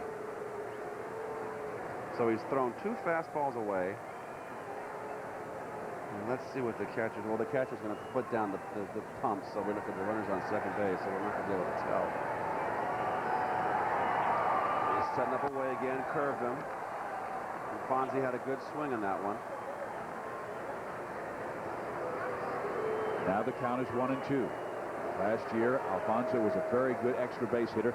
25 home runs and 40 doubles, and a lot of them to the opposite field. He goes that way good. It's something he hasn't done this year. And you can see here now, because the runner's on second base, we're going to have a series of signs here, which is a code. It could be pumps, first sign after 2. to hold various things that they can. He's going to go fastball away again. So he's thrown him 4 straight pitches away, 3 fastballs away, and a curveball away. He's ahead 1 and 2. He can do anything he wants now. He can pop him inside and make sure he doesn't miss inside for a ball. Yeah, because he was trying to come inside. Right. So I would think if he does this time, he's going to be very, very careful here.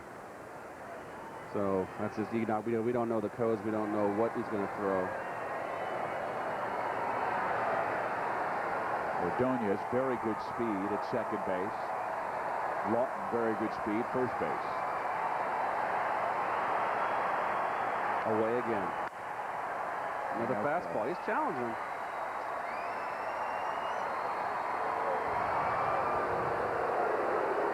Now, one of the great teams that sold signs was the '84 Cubs that won the Eastern Division and wound up losing to the Padres that year, and should have beat the Padres when Rick Sutcliffe came over. The Cubs, with Larry Bowa on that team, they had guys that were sitting in the clubhouse decoding the signs.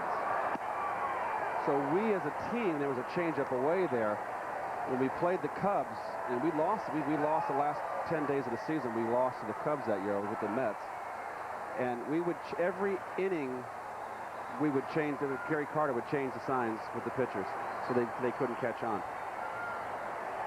And Gary Carter was very good at that. Another fastball.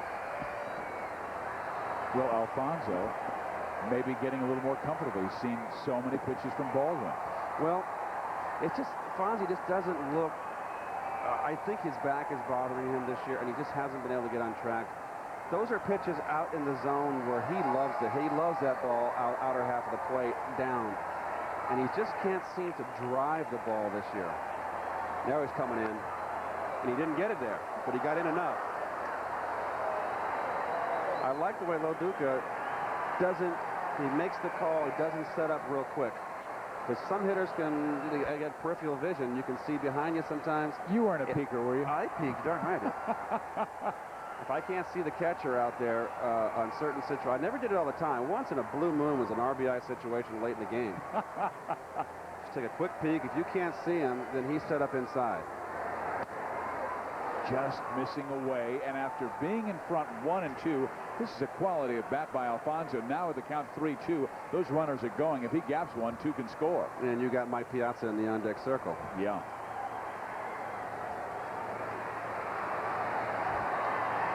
Baldwin in a jam in the top of the 5th inning. Dodgers currently lead by 2. Oh, he aimed that one. And he walks Edgardo Alfonso after being in front. 1 ball, 2 strikes. He loses him with one of the great RBI kings in the game coming to the plate. Well, here we're going to do a little pitch tracks for you. 91 away, 79 changeup. See, predominantly fastballs. The 83s was the breaking ball. Changeup 84. The last pitch was a changeup. It looked like he aimed it. He short-armed it. Now, pitching coach Jim Colburn's going to go out and have a chat, because this could be the out of the ball game right here. Thrown 31 pitches, and remember, he missed Wednesday's scheduled start with a strained muscle on his ribcage. Every single time he's entered an inning, he has walked very slowly to the dugout. But Baldwin is a bulldog. He is a guy who will pitch through pain. Last year had off-season surgery to remove bone chips in his right shoulder. Started the year in the disabled list. He has 7 strikeouts tonight. Check him out. Ventura and a fastball away. Inside corner strike to Bruce Chen. Backdoor curveball to Mr. Lawton. Cut fastball inside to Ventura. Fastball away to Zeal. Nasty curveball to Shinzo. And there's a nice gift of a strikeout right there. So you can see the locations here. And you can see a couple of them are up. The ones up in the zone are fastballs. The one down are breaking balls. Pitch tracks by Questek. Now Baldwin in a jam. Bases loaded for the New York Mets in the top of the 5th inning.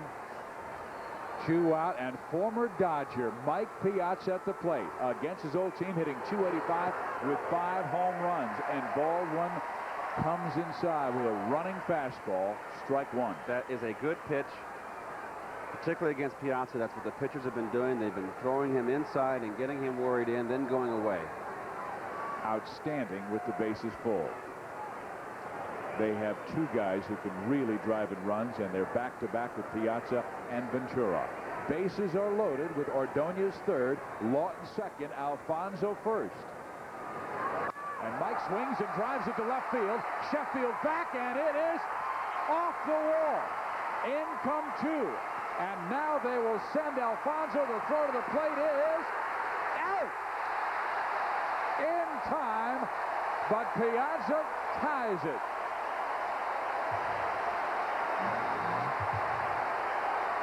Valentine and Stearns are hot.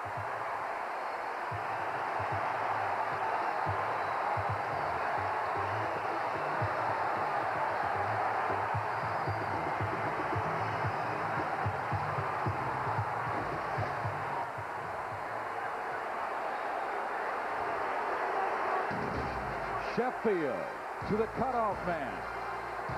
Perfect throw by Beltre. Great block by LaDuca. Alfonso thought he was in, but LaDuca, Keith, with a great block at home plate. Well, this is it's a great block, but it's also a very poor slide. Beltre makes the perfect throw, but it's a poor slide by Alfonso. He didn't go in here aggressive. Look at this. He's out. Why would in the world, look at his foot here. Why would he want to wait and tag with his hand when his foot is going to be quicker there?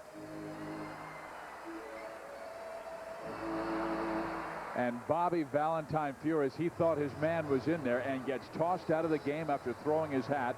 And Alfonso Marquez says, "You are gone." There's a lot of frustration. And now to lead things off, Adrian Beltre, bottom of the fifth. Fly ball left field. Meantime, we've got a new ball game tied at 3 with New York and L.A. Hey, this is as exciting as your '88 playoffs. Well, I'm sure that Baldwin is kicking himself in the fanny for those two-out walks. Yep. To Matt Lawton and Edgardo Alfonso that got Piazza in the position to drive in those 2 runs. I mean, pick your poison. You want Piazza or Alfonso, who's struggling this year, or Matt Lawton? I mean, I'd rather have Matt Lawton than Alfonso. So walks will kill you. Mark Gruzelanek. Now, another thing, too, in that play was that Sheffield overthrew the cutoff man. Well, when he fielded the ball off the left field fence, he overthrew the shortstop, Rebulet. And if he hits Rebulet, it's an easier play at the plate. And Beltre, because Beltre is the trailer behind the shortstop, it's that split second longer that makes the play that much longer that enabled it. Alfonso makes a good strong slide. He's safe. As you can see here, this is all fundamentals. He overthrew the cut. Now he's got that. How much seconds is lost there? I mean, maybe 2 seconds is lost. If he hits the cutoff man, they got Alfonso out by a mile. Now Bruce Chen brings it, and Gruzelanek fouls it off. Count 1 and 2. Meantime, a new third baseman for the Mets. We're not sure what happened to Robin Ventura, but Desi Relaford now at third base. Former Philadelphia Philly and San Diego Padre.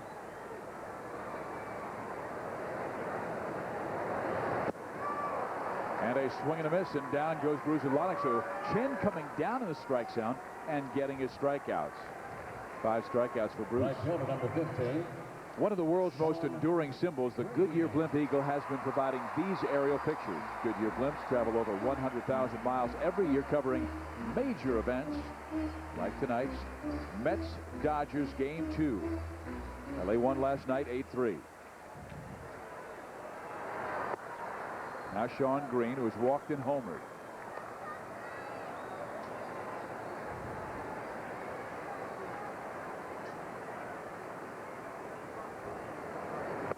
Good curveball.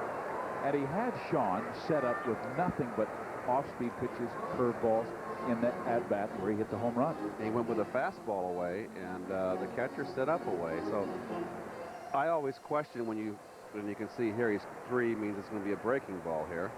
And there's an up slider. It's not where you want to throw a slider, but when you've thrown 3 straight breaking balls to a hitter and they're away in the zone, I just don't agree. I mean, you can second guess 9 years all you want, but here he wants the fastball in, changeup, curveball. There it is, ball. When a hitter's at 1 and 2, particularly a hitter like, Shawn Green, who's going to bear down, and he's going to go up the middle because he's behind the count.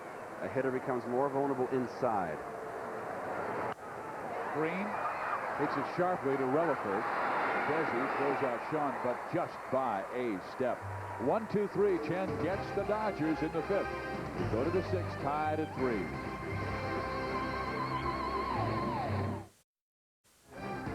FX Baseball Saturday Night is brought to you by Fram. Pay a little now or pay a lot later. Steve Physioc with Keith Hernandez at Dodger Stadium in Los Angeles. LA won last night 8-3, trying to take game 2 of this series. They have lost 6 of their last 8 games. The Mets, meantime, have lost 8 in a row. Arizona has won 7 straight, and they're leading 4-1 in the 6th inning over the Chicago Cubs right now. And San Francisco lost today after winning 5 straight games. James Baldwin. Through 5 innings now, he's got 94 pitches. He's had 2 innings where he's struggled, where he's walked 2 people. The 2nd inning, he walked back-to-back people in Shinjo and Agbayani, and in the last inning, he walked Lawton and Alfonso and got burned by it. Piazza got the 2-out double off the wall. Tied the ball game up. Now Desi Relaford, who came in defensively for Robin Ventura in the last inning. And he's batting for the first time. Not bad numbers after really sluggish years with the Phillies and the Padres. He pops this one up. Laduca back off with the mask, now flips it away, finds that baseball, and 1 down. Well, another good cutter inside. He's been erratic with his cutter to left-hand hitters inside, but when he throws it like that and can get it in like that, that is just a tough pitch to hit for a lefty. I just wonder if anything's wrong with Ventura. There's no reason to take him out of the ball game. Well, we are checking, and the Mets media relations department right now going downstairs to check on Robin, see if everything's all right. As soon as we get that information, we'll pass it along to you. Here's Todd Zeile, former UCLA Bruin, and he takes a strike at the knees.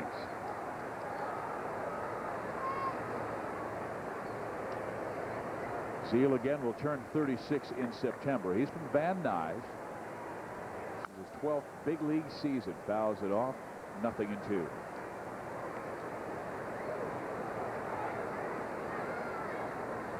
A lot of foul territory here at Dodger Stadium. That is one reason pitchers love to throw here.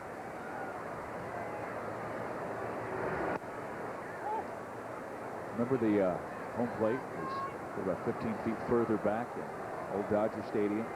Sandy Koufax and Don Drysdale used to throw here. You know what Sandy's home career ERA was? Tell me. 1.6. I was growing up in San Francisco, and we'd go out and watch the big Marichal, Drysdale, and Gaylord Perry and Sandy. Sandy always pitched good down here in the warmth with that severe arthritis he had. He always got clobbered up in cold candlestick. Well, Zeile, quick work, and James Baldwin really breaking him well with off-speed pitches and that curve. Nicolas Cage, Samuel L. Jackson, and Helen Hunt star in the action-packed Kiss of Death, the Generation FX movie, tomorrow night at 8 on FX.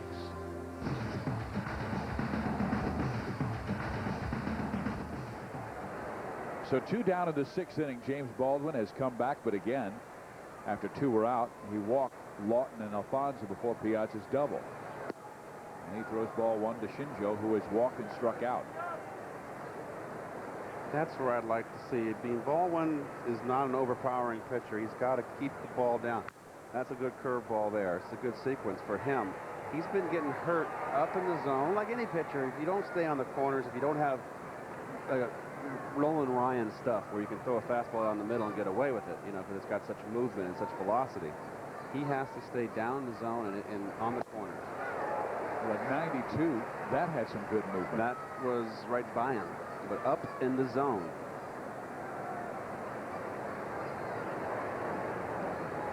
He's just really had 2 tough innings, and that's been it. He's been breezing.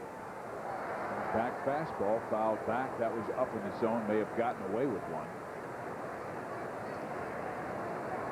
But look at that. The count has been 1-2 when he has been really effective. Well, most times when the pitcher's ahead of a hitter 1-2, he's going to come out on top.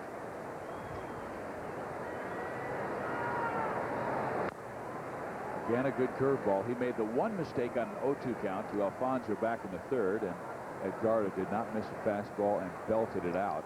His 13th home run this year. The Dodgers with 2 in the first and 1 in the third, and New York with 1 in the third and 2 in the fifth. Good pitch, and he fires a fastball up and in on Shinjo and strikes him out. That is 9 strikeouts for James Baldwin tonight, a new season high in just 6 innings.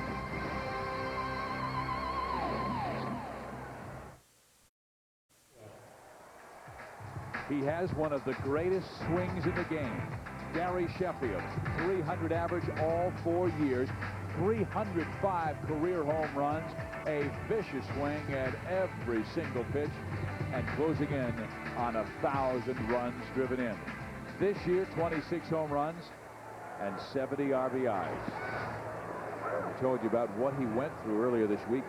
Fainted on Thursday, taken to Sentinel Hospital, and comes up in his first at-bat with 2 on. Last night, hits a 3-run home run. The Dodgers go on to win 8-3. He has been a dramatic player this year. Well, he's been a dramatic player pretty much his whole career. He's a clutch hitter, RBI hitter, hits with power. I mean, to start this season, with all the controversy swirling around him, doesn't want to stay here. Then finally says he does, comes out game 1, hits a home run to win the game. Got big hits in the World Series with those Marlins that won the World Championship. He was a big part of that. And look at the way he swings the bat prior to the pitch coming in. It's almost like he's daring the pitcher to come in, to me. Well, he's very aggressive. He's a fastball hitter. And he belts this one deep to center field. And Gary really sends one out of Dodger Stadium.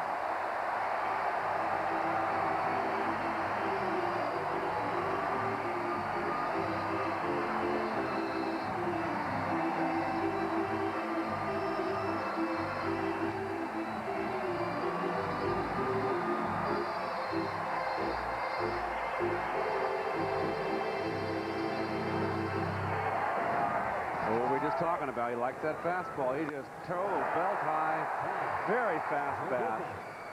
You can see the pitch right down the middle. Not a good location, and he was sitting on that fastball, boy, and he's got a fast bat, and that's what you look for in hitters. You can see Bruce Shen there. And now LaDuca with the bunt. No chance for Relaford. One that goes about 430, another that goes about 50. Both base hits. I like that by Paul LaDuca because after the home run, every defender's a little stunned. It's a smart play here. I mean, he's got 19 home runs. You want to see him swing the bat. Falls way up in the strike zone and outside. Does a little ballet act there to get the ball down. Caught Relaford completely by surprise. Well, they can't hit and run. You don't want to hit and run with Karros. He's a power hitter.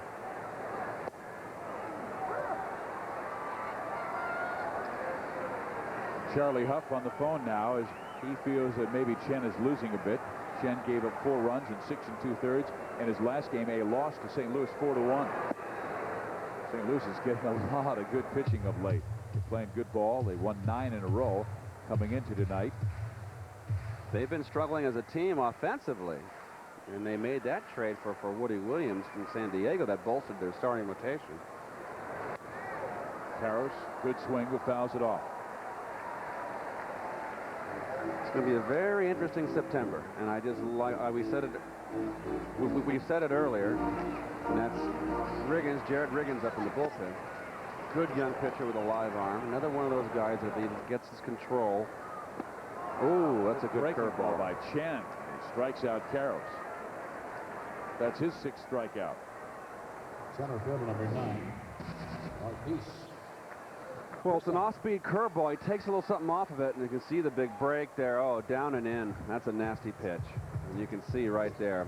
And I think is probably a little more inside than the track shows, but it had a lot of break. And he took something off of that pitch. He had Karras out in front.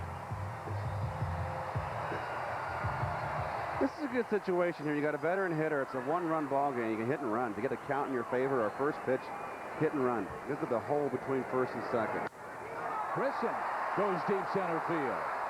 Driving Shinjo back to the warning track. He makes the catch. Tagging at first, LaDuca bluffing as Shinjo, with an excellent arm, won 7 gold gloves in Japan with a BB to second base. So LaDuca holds at first, and Grissom is out. Well, Marquise has been struggling, and you can see the frustration here. The big leg kick, and that was a pitch to hit. He knew he missed it. The game of inches.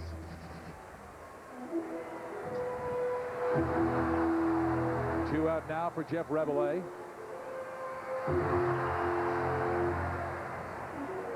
Rabelais has struck out, popped up.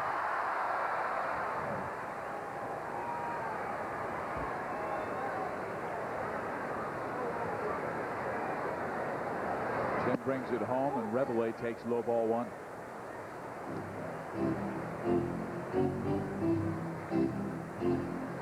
LA trying to start their new streak. They won last night after losing 6 of their last 7.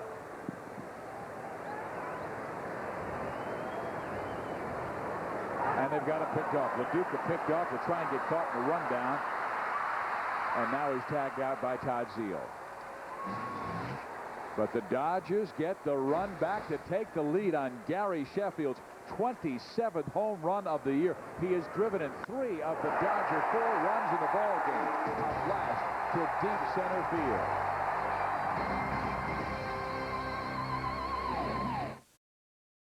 Agbayani. 4-3, the Dodgers have the lead over the New York Mets, top of the 7th inning. Dodgers in the race in both the National League and the wild card. Meantime, American League scoreboard, Seattle beat the Yankees 7-6 after the Yanks won last night. Cameron goes 3 for 4. Oakland keeps on rolling. Unbelievable. 5-4 winners over the White Sox. Giambi 1 for 3. Will the A's ever lose again? Meantime, the Angels did lose. They've been playing wonderful baseball since the All-Star break. Juan Gonzalez 3 for 4 with 3 driven in. Mike Lansing hit a home run as Boston beat Baltimore 5-1. Corey Koski and Minnesota finally getting back in the winning track as they beat Tampa Bay 6-4. And the updated wild card, well, just 6 games separates first and fourth place. Angels and Twins now tied for third behind the Red Sox and A's. The A's are like the Seattle Mariners in the first half. In the last month, they have been as hot as Seattle was first couple of months. Gary Sheffield with a home run that broke the 3-3 tie, and Bruce Chen now talking with Al Leiter. Good man to sit down and get some knowledge from him. Well, to the 7th inning we go, and James Baldwin will face Benny Agbayani. Agbayani with a smash back up the middle off Baldwin, and the tying run is on. Well, this is just nice hitting right here. It's a curveball. Didn't get it on the outside corner. Shortstop number 10. Got it over the middle of the plate. You see it's right there. Oh, boy, nice hitting zone. That's just good hitting going right with the pitch. It almost took off his knee. Well, that's why you should always keep that pitch inside so it takes off the knee of the third baseman rather than the pitcher. Man, you're 60 feet away. You were 90 feet away when you're holding runners on. Sometimes Absolutely. it's too quick. Yep. Here's Ray Ordonez. And Ray, showing bunt, gets it down perfectly. And Baldwin goes to first base, and the sacrifice executed nicely. And that means they'll likely send a pinch hitter up for Bruce Chen. Hey, next week on Fox Saturday Baseball, 2 home run legends are reunited when Mark McGwire and the Cardinals take on Sammy Sosa and the Cubs, or Juan Gonzalez and the Indians battle Ichiro and the Mariners, plus other regional action. It all begins with This Week in Baseball next Saturday at 12:30 Eastern, 11:30 Central. Mark Johnson. We will see a pinch hitter for the New York Mets after Ordonez got the sacrifice down. and it'll be Mark Johnson, and this guy has some thunder in his bat. Well, he's a low ball hitter, big, strong kid. Was the starting quarterback for Dartmouth, 1988 and 1989. 2-year starting quarterback, and he's going to make a pitching move here, a pitching move. So the wheels are turning now. Well, after Baldwin did not start in his last scheduled start on Wednesday because of strained muscle rib cage, he goes 6 1/3 here, and I know Jim Tracy has to feel comfortable with that. To the pen they go, and here comes the veteran Terry Mulholland.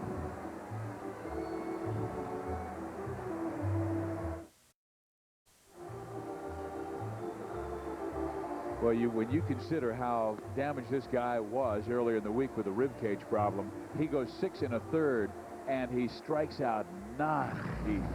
Well, he just had it. You can see we've gone this before. Ventura on a high fastball, Chen on a fastball in, Lawton on a backdoor curveball, good pitch. Ventura taking a cut fastball in, Zeal getting full on a cutter away, another hard curveball to Shenzo. He gets a gift here, and when Shen couldn't sacrifice, and Zeal again on a cutter away. Fastball blew away, Shenzo up and in, threw it by him. Dodgers have a 4-3 lead. Baldwin can only win it, but Agbayani now at second base in scoring position. And the new pitcher will be the left-hander Terry Mulholland. You see, this is the 29th game this year. Has a win, 4.36 ERA, but this is a guy who has been through the wars in every single pennant race, it seems like, the last 3 decades. He's been around, and left-handers are hard to come by. When you're a left-hander, you're going to find a spot. He's a gamer. He's a battler. Started out with San Francisco and went to Philadelphia. And it was an immediate need for this club. They only had Jesse Orozco, the 44-year-old Jesse Orozco, former teammate. And is that his first name, 44-year-old? Yes, right. I had to throw that in there. So they got a second left hand. You've got to have at least, 2 left-handers on your staff. Well, the pinch hitter is Joe McEwing, who's pinch hitting for Mark Johnson. When they announced Johnson, that's when Tracy made the move to go with the left-hander, and the power leaves, but more disciplined hitter in McEwing takes over, but he's down in the count, 0-2. He's been hitting leadoff most of the year. He's hitting 301. He's really had an opportunity to play, and he's really played well and hit well. But he hasn't hit with men in scoring position this year. He's hitting with runners in scoring position. He's hitting 170. 8 for 47, no home runs, 13 RBIs. So it hasn't been a year where he's driven in runs, but he's been in the middle of innings. But this is a situation here where he can tie the ball game.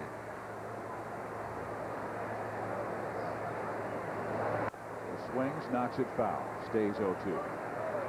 Joe's one of those utility players. He can play all the positions in the infield, he can play the outfield, and he's Bobby's really his emergency catcher, Valentine's emergency catcher, his third catcher, if needed. He's a real fan favorite in St. Louis before acquired by the New York Mets.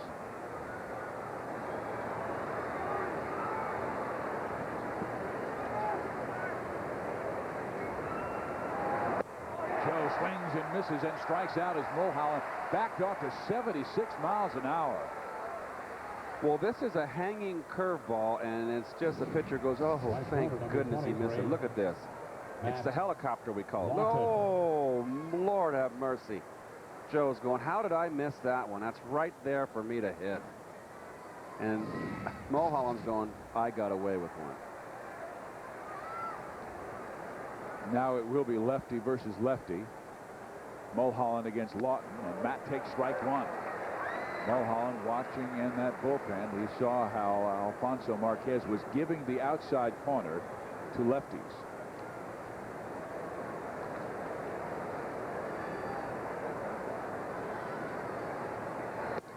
Lawton takes up and in. Lawton again acquired by the Mets right before the trade deadline, and the trade that sent pitcher Rick Reed to Minnesota for the talented Lawton. Lawton last year had a pretty good season with the Twins, hitting .305 with 88 driven in. Another good curve. Well, he started him out with a fastball away, came up and in with the fastball, out of the strike zone, moved him off the plate, came back with a slider. Now he's got 1 and 2 that can do anything he wants with him.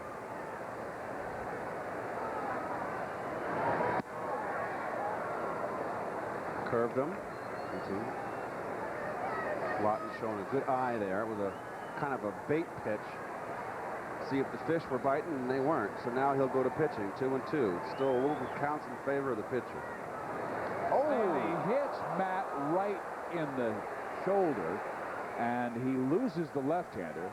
Now he has to face the dangerous right-hander, and this might force Jim Tracy to make a move. Alfonso.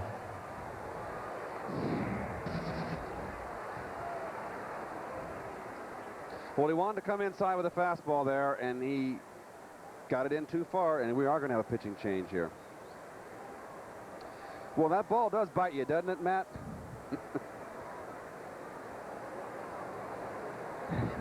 You can see James Baldwin's reaction, too. 2 on, 2 out. Right-hander will come in to face the dangerous right-hander Edgardo Alfonso, who has already homered tonight. Your attention, please. Now coming into pitch for the Dodgers, number 49. Top of the 7th inning, 2 out, 2 on. Mets down to the Dodgers 4-3 in Game 2 of this 3-game series. Some scores from around the National League. Arizona on top of the Cubs, 5-1. Top of the 7th, Gonzalez went deep. Randy Johnson, though, has the bases loaded against Chicago with 2 out. And San Francisco losing to Atlanta despite Bond's 54th home run. St. Louis wins again. They've won 10 in a row. Watch out for the Cardinals. Houston beating Pittsburgh. Carlos Hernandez, rookie debut, 7 shutout innings. Big games in the National League. Here's Matt Herges, and he will face Edgardo Alfonso. Now here's a note on Herges. Ranked 2nd among Major League relievers in innings pitched with 78, trailing Cincinnati Scott Sullivan. But does that mean he might be a little bit tired? Well, they've worked him hard. He's going through a little tough time right now, and they were saying that maybe they got to pull him back a little bit. 7-8 innings right now is a lot of innings. Got some movement on his pitches. He's a sinker ball pitcher. You can see right there. You can see the movement on the ball. First pitch almost hit Alfonso in the head. Then he came back with a sinker away. Jim Colburn. Jim Colburn, the pitching coach. Agbayani at 2nd. Lawton at 1st. Now Herges with the 1-1 to Edgardo Alfonso. 2-1. And Mike Piazza lurking in the on-deck circle. So if you're Alfonso right now and you're 2-1 in this count, with Piazza behind you, it's a good pitch to hit. You know Herges is going to be aggressive. He doesn't want to get 3-1. This is your pitch to hit right here. This is a hitter's pitch. Oh, he threw it by him. He ripped it, too. He went after it big time, and Matt just reared back and fired strike 2. Well, this is an up in the zone fastball. Catcher setting up away. And then you can see when he's up in the zone, a sinker ball pitcher is going to move into the right-hand hitter and stay flat plane. 2-2 count, still a hitter's pitch with Piazza behind you.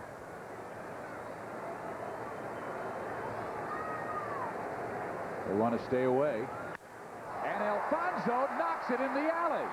In comes Agbayani to score, and the game is locked up again at 4. Moving to 3rd, Matt Lawton.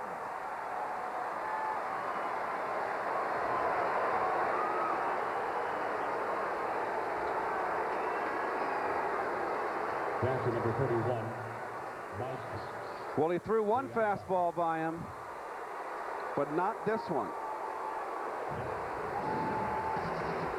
Up in the strike zone, down the middle. Look at the hand extension. It was not actually, it wasn't a bad pitch. Just got it over the middle a little bit. It was down. So Baldwin, there he goes. And that is his run. And out comes Jim Colburn, the pitching coach this time, after Tracy came out twice to make pitching moves. Now Herges needs to settle down, because with 2 outs, you've got Piazza up there, and you have runners in the corners. How do you deal with this? Because after Piazza, you've got Desi Relaford, no longer Robin Ventura. This is why we have 3 hours and a half, 3.5 3-hour ball games. This is like too much. Come on, we got professionals out there. Well, Keith, Sparky Anderson, one of the greatest managers of all time, he said, "You'd never let Superman beat you." Piazza put him on and pitched to Relaford. Bases are loaded. I know that you're taking it. Oh, well, it's Burns. I don't agree in putting another runner in scoring position here. Now, they're but probably it's Piazza versus Relaford. It's right-hander against right-hander. He's going to pitch him very tough and very carefully. This is Mike Piazza. I understand. It's a tough call. I bet you it turns out, I bet you he walks. Well, Mike doubled in 2 runs in his last at-bat. That tied the game at 3. Oh, he went right after him. And he throws a strike. I think Mike even surprised that he was so aggressive with the first pitch. Mike takes a lot of first pitches. In every at-bat, and a lot of times in RBI situations, I, as a hitter, always took the first time out because I wanted to gauge the pitcher, how hard he was throwing, get the movement. But once I got an idea of what he was throwing, I was backing. They come back in, and he left it right over the middle of the plate and got away with a mistake. He is behind the count, 0-2. Well, the same thing happened last night. Fastball up, and he thought it was a home run. He got the box pass, and Mike ripped it off the wall. The Dodgers have been pitching very aggressively. They're not afraid to throw the fastball. They want it up. Piazza hits it to the shortstop. Rebele up. He throws out Piazza. Nice job by Hernandez. They choose Piazza over Relaford, and they get Mike out. But the Mets come back to tie the game off James Baldwin. All 4 runs belong to him.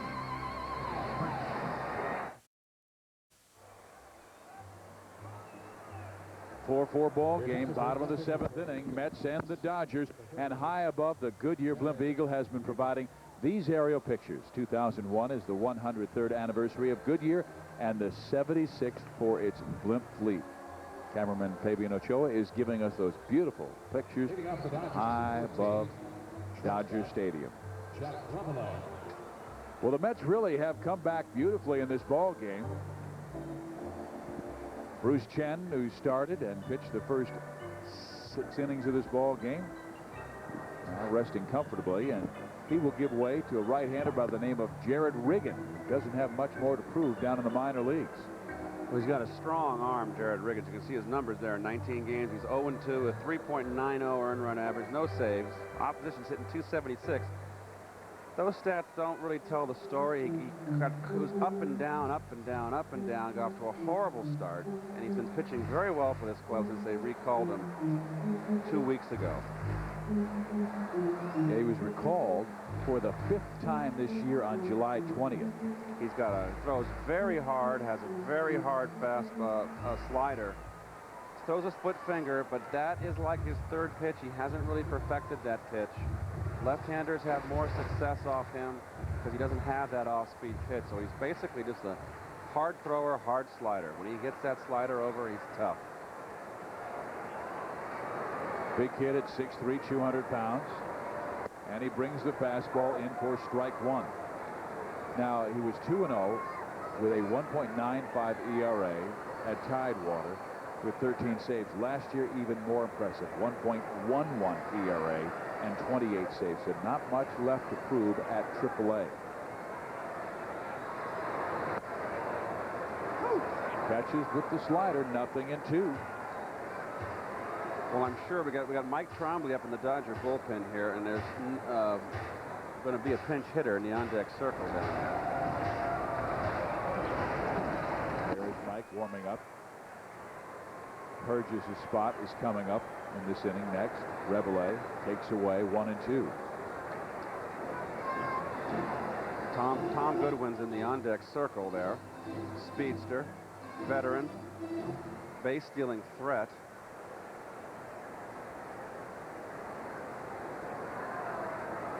Matt Hernandez gave up a hit, but got Piazza out in that last half inning. There's a ground ball up the middle.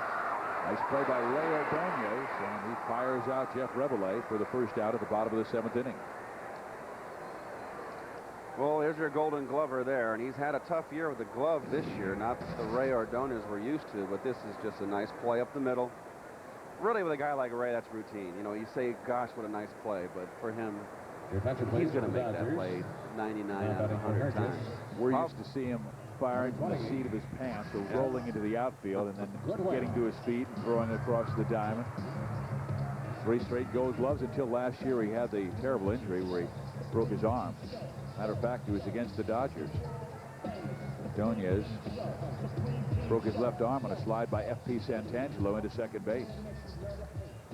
Well, here's Tom Goodwin trying to get the Dodgers back to lead. We are tied at 4 here in the bottom of the 7th inning.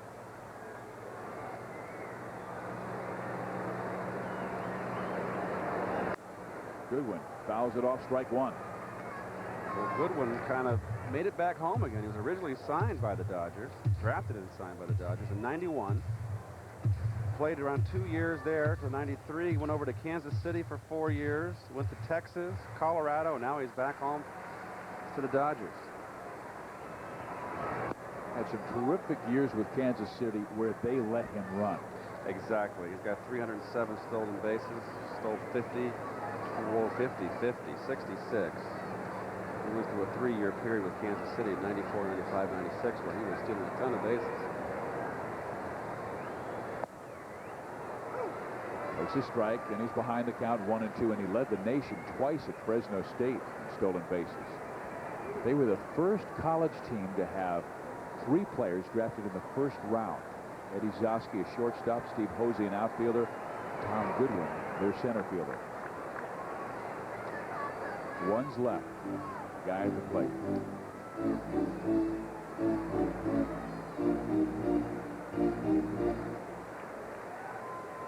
Jaron Riggin, meantime, may have faced him.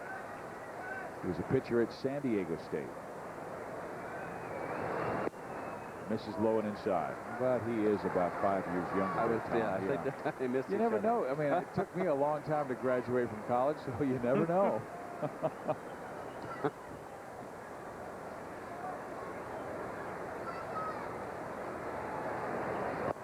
Well, Goodwin tried to check his swing, and that was the split finger, and he strikes him out. Well, Riggin again is another one of those diamonds in the rough. Baseman number 29. And this is his split finger, the one he's working on, and it's out of the strike zone. Tough pitch to lay off.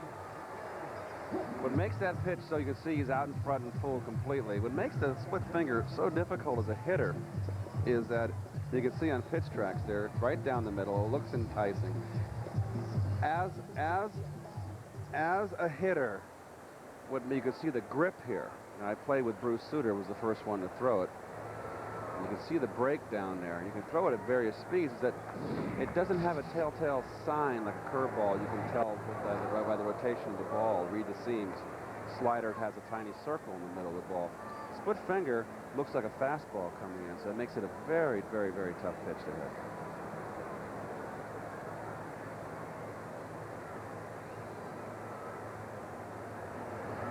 Now Adrian Beltre.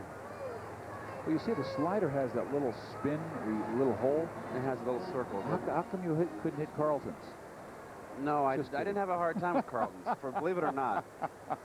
He got me out, but I had my success off him. The problem is I could never get anybody on base when he pitched against us. That's upstairs.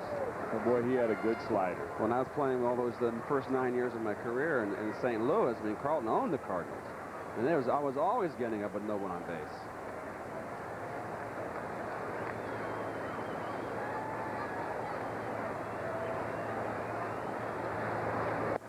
Right down Broadway, 3-1. Beltre was taking it. Adrian Beltre in the game is walked, grounded out, popped up.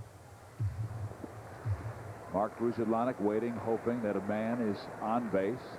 L.A., New York tied at 4 in the 7th. Adrian swings and lines it to the shortstop Ordonez, and he must have had to pick it out of the white T-shirts in the stand because he had a tough time picking up that line drive, but makes the out. Number 3 into the 8th. Tied at 4, the Mets and Dodgers.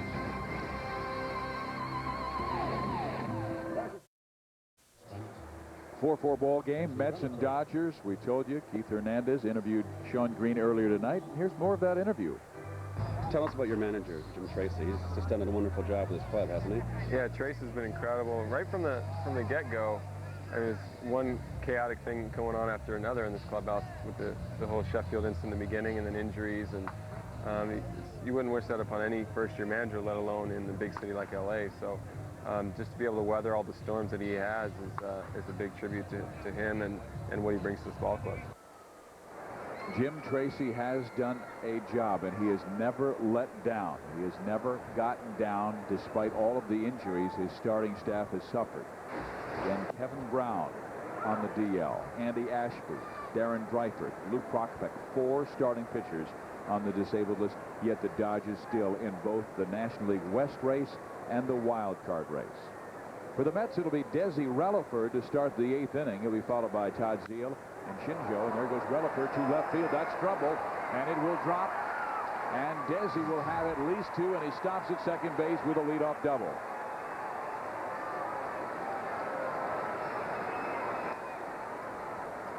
Well, Trombley's another sinker ball pitcher, needs to keep the ball down. And we've got a pitch away up in the zone, didn't get it down. Relaford's good piece of hitting there, hits the ball where it's pitched. It's good location as far as the corner. He got it out in the outside corner, but he got it around mid-thigh, between the mid-thigh, belt high, and when a sinker baller, like I said earlier, gets the ball up in the strike zone, it tends to flatten out and lose its sink. And we got a leadoff double here. Todd Zeile up is going to probably try to drive the ball the other way. And if worse comes to worse, he advances the runner to third base, sets up a sacrifice fly. Todd goes the other way well. But again, this has been a year where he has just struggled. He's 0 for 3 tonight with 2 strikeouts. He has not hit a home run in more than 5 weeks. That has been the entire Mets story this year, as a team last in batting in the National League, last in runs scored, home runs, slugging percentage. But they have an opportunity here for their first lead of the game.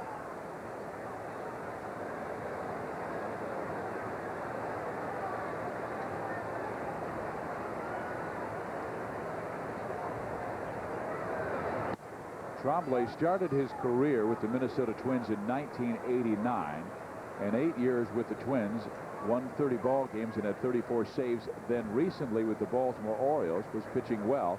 He has an ERA over 7, though, with the Dodgers.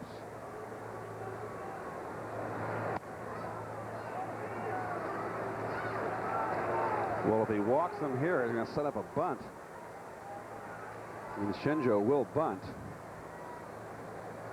Then you have Agbayani, so you got to, you can walk Agbayani in this situation and pitch to Ordonez, but I don't think that Ordonez will hit in that situation. He gets a strike to Zeile, 3-1. So here's a beautiful pitch to hit. He does not want to walk this batter, so he's got to throw a fastball here. Well, this is what you dream of. This is what you work, getting ahead of the count on a pitcher. And he misses low and inside, ball 4. So like you talked about, Shinjo up in a sacrifice situation. Center fielder, number 5, Fuyoshi Shinjo. Out comes LaDuca for the visit. Jim Colbert, the pitching coach, will join them. Boy, oh boy. Keith, while we have the time with the visit on the mound, we've got a chance to tell you about what's taking place this Thursday on Fox Family. Tony Clark and the Tigers take on Ichiro and the Mariners. Then next week on FX Saturday Baseball, it is the man, Barry Bonds. He had number 54 today, and the Giants battling Mike Piazza and the Mets. Coverage begins Thursday at 6:30 Eastern, 3:30 Pacific. Bonds with number 54 with 39 games to go. But the Giants would lose to Atlanta 3-1. Barry Bonds on pace to break Mark McGwire's home run record. Barry, 54. Mark at this time had 47 back in 1998. Meantime, Arizona leading Chicago 5-3 in the 8th. Randy Johnson out of the game. He struck out 10. Randy Well, we'll see if they put the wheel play on here, where they run the shortstop to third or play it straight up. Now, Shinjo has to bunt the ball to the third baseman, force the third baseman to field this ball. This is a critical part of the game here, obviously. He's got to get this bunt down. And Shinjo pops the bunt up. Beltre races over, but it falls for a strike. 1-1. And the Dodgers played it even that time. They just put the regular bunt play on, not the wheel. Which the wheel, what they do is the shortstop bluffs the runner back at second base and with the pitch races to third to cover third base. It allows the third baseman to come in and field aggressively. And the first baseman, you can see Karros is playing where he should. He's got no one to hold on there. You can put more pressure on him. Come in a little more.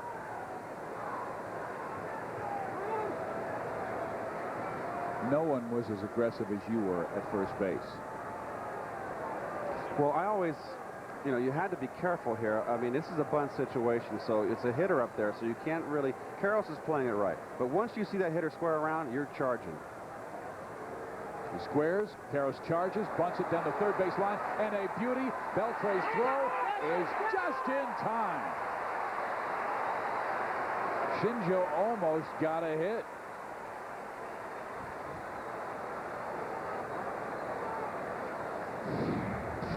Well, you see the defense here now. The shortstop right here. It's a beautiful bunt. There's the bluff. And here comes, no, they played it straight up there. Shortstop held, so it's the perfect bunt. You want to force the third baseman to make the play. Leaves this base open. There's no play at third base. That's picture perfect. It's just a beautiful bunt. And he almost beat it out. He just did get him, but that was close. Wow. So the Mets set up to take the lead for the first time in this game. And here's Benny Agbayani, and Mike Tremblay throws very high. Tremblay has not shown good command to come out of the pen. Infield's playing in. I'm very surprised that, you know, this is a situation where you can walk Agbayani and set up a double play. You bring the infield in now, a ground ball in the hole because the infield's in. It's going to score 2 runs. If you intentionally walk the runner and set up 2, you can play double play depth with your middle infielders and in at the corners. 1-1. Now, Jesse Orozco has a sore tailbone, evidently on a long flight. They got delayed. He's not available tonight. So the Dodgers don't have a left-hander. So for Bobby Valentine now, if he pinch hits for Ordonez, he has one of the best pinch hitters in the game, and Lenny Harris, left-hand hitter, sitting right there. This is the beauty of the strategy of the game. I'm really surprised he's not walking it. Agbayani, center field. Grissom comes on, makes the catch. Here comes the runner from third. The throw to the plate. Hits the mound. A run scores. And the Mets take their first lead of the game, 5-4.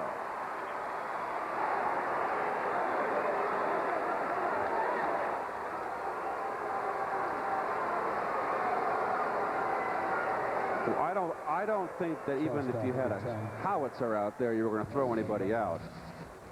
Particularly Relaford, who runs well. But this ball does hit the mound. He was going to score. The ball was hit deep enough. So you know, you getting back to the situation where you can, you know, intentionally walk and set up 2. You can second guess there, but then again, by the same token, you know, that's the manager's call. It's not a blatant mistake. He wanted Agbayani. He knew he was going to get Harris in the on-deck circle, and did not want to pitch to Harris, who was one of the, you know, like I said, he's ready to break the record for most pinch hits, career pinch hits. So the New York bench, and we don't know if Bobby Valentine is up making the calls. They hold Harris for now. He'll hit in the pitcher's spot as they'll let Ray Ordonez hit for himself. But Lenny would have been swinging for Ray Ordonez. Now they have a chance to keep strong defense in. Absolutely. Ordonez. You've got the 1-run lead. It's the 8th inning. Dodgers have 2 more cracks. You keep your Golden Glove shortstop out there. Zeal at third. Tremblay has the count, 0-2 to Ordonez.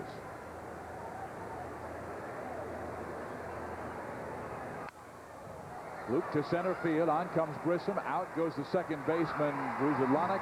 Mark makes the catch, but a big run for New York as the Mets take their first lead. But LA will bring to the plate Gary Sheffield.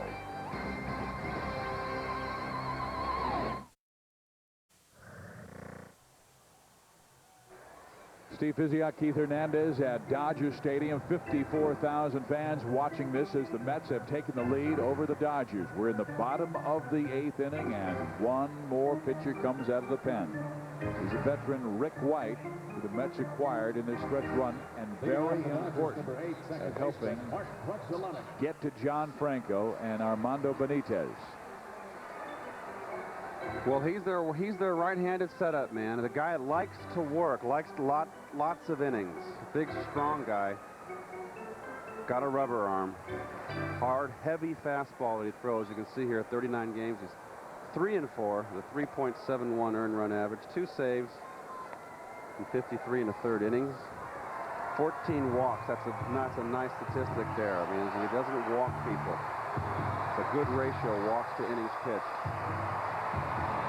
And Bobby Valentine brings in a new center fielder, Jay Payton, and that will mean the 7-time Gold Glover in Japan, Shinjo, moves to left field. A little more comfortable there. And Mark Gruzelanek will be the batter. Gruzelanek has been one of their better clutch hitters this year, hitting .370 with men in scoring position. But right now, he's just trying to get on base. Ball 1. Well, Bobby wants 1 inning out of White, and he'll probably go to Benitez. And this is the money inning. I mean, hitters 2, 3, and 4. Gruzelanek, Green, and Sheffield. These 3 guys have been their hottest hitters. Gruzelanek coming in hitting .370 his last 11 games. Green, 16 home runs since the All-Star break. Sheffield, they haven't gotten him out tonight. A single, a double, a home run. Well, this is the big inning. This is the inning that the Mets need to get the 3 outs. And if you're a Dodger fan, you've got your 2, 3, and 4 hitters up. This sets it up nicely. So this becomes the inning of the ball game right here.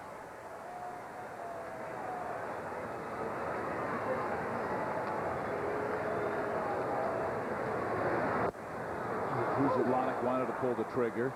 He caught that outside corner at 91 miles an hour, evening the count at 2-2. And he looked back at the umpire like he thought it was a ball high, and that is a strike. He got caught looking for a breaking ball and got a fastball.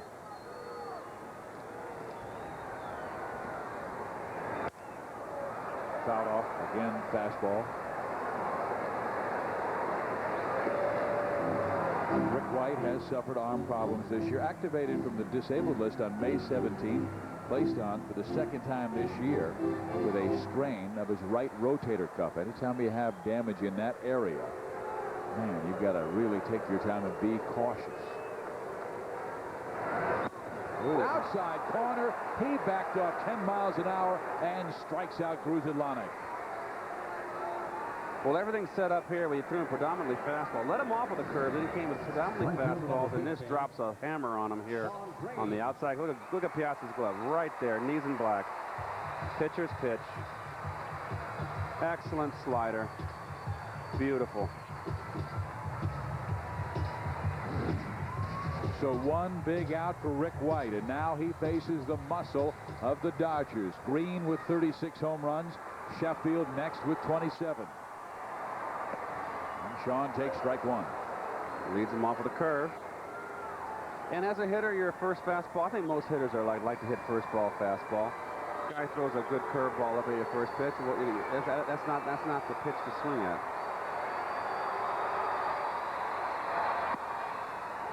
Just misses away, 1-1. Green walked his first time up, homered in the 3rd, and grounded out to 3rd in the 5th. That home run came on an 0-2 fastball that he just ripped out of the yard. And he busts this one to left field, driving Shinjo back to the warning track where Shinjo pulls it down for the 2nd out. Left-hander, number 10, Gary Sheffield. This is a backdoor slider in the outside corner. Good pitch. And of course, the defensive changes in the outfield of Bobby Valentine. It's not Bobby Valentine. He's out of the ball game. Bobby Floyd, the bench coach, is managing this ball club now. Shinjo properly moving to left field, and Jay Payton is a solid defensive outfielder. Sheffield looking for their first cycle in 31 years. Wes Parker in 1970. Breaking ball, backs off Sheffield. Gary doesn't get too many triples. He's driven in 7 runs in the first 2 games of this series. 4 last night, 3 tonight. And he busts this one to left, but Shinjo right there and pulls it down, ending the inning. So Rick White does his job, somehow working around the muscle of the Dodger order. Kruzalonic, Green, and Sheffield, no more.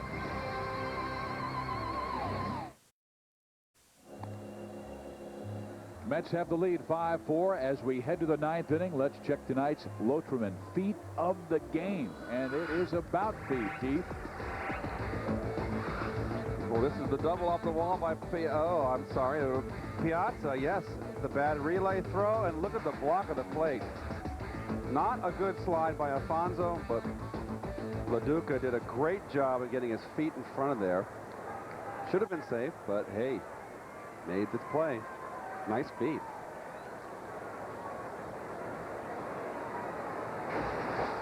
Here we go to start the 9th inning. Jay Payton to lead things off. Went to center field on that double switch, and Jay fouls it off right side. Payton, another one of those guys who was underachieved this year because of injuries. Last year hit .291 with 17 home runs, and I think management thought this is the year Jay Payton will begin to shine. Former first-round draft pick, 94 out of Georgia Tech, an All-American there, but has had so many injuries. They finally got him healthy, and he launched 17 into the night. Breaking ball, now he's behind, 0-2. Boy, the Mets have scored 5, but they have been down 0-2, 1-2, and so many counts to Dodger pitching. As you said, there's a reason they are struggling this year, and it is offense. This is a win for them. They've got 5 runs. That's a rarity for this club this year. You know, since the All-Star break, their ERA is around 3.25. It's a tough team to pitch for. I mean, you got to go out there, and it's almost like the old Dodger clubs of the 60s when they ran Koufax and Drysdale out there. Well, that's the man they're trying to get to. They are going to give him the lead in the 9th inning, Armando Benitez. Well, he's their go-to guy. Tremblay came on in the 8th inning and gave up the go-ahead run, breaking the 4-4 tie as he allowed the double to Relaford, the walk to Zeal, the sacrifice to Shinjo, and then Agbayani with a sacrifice fly broke the 4-4 tie, scoring Relaford in 3rd.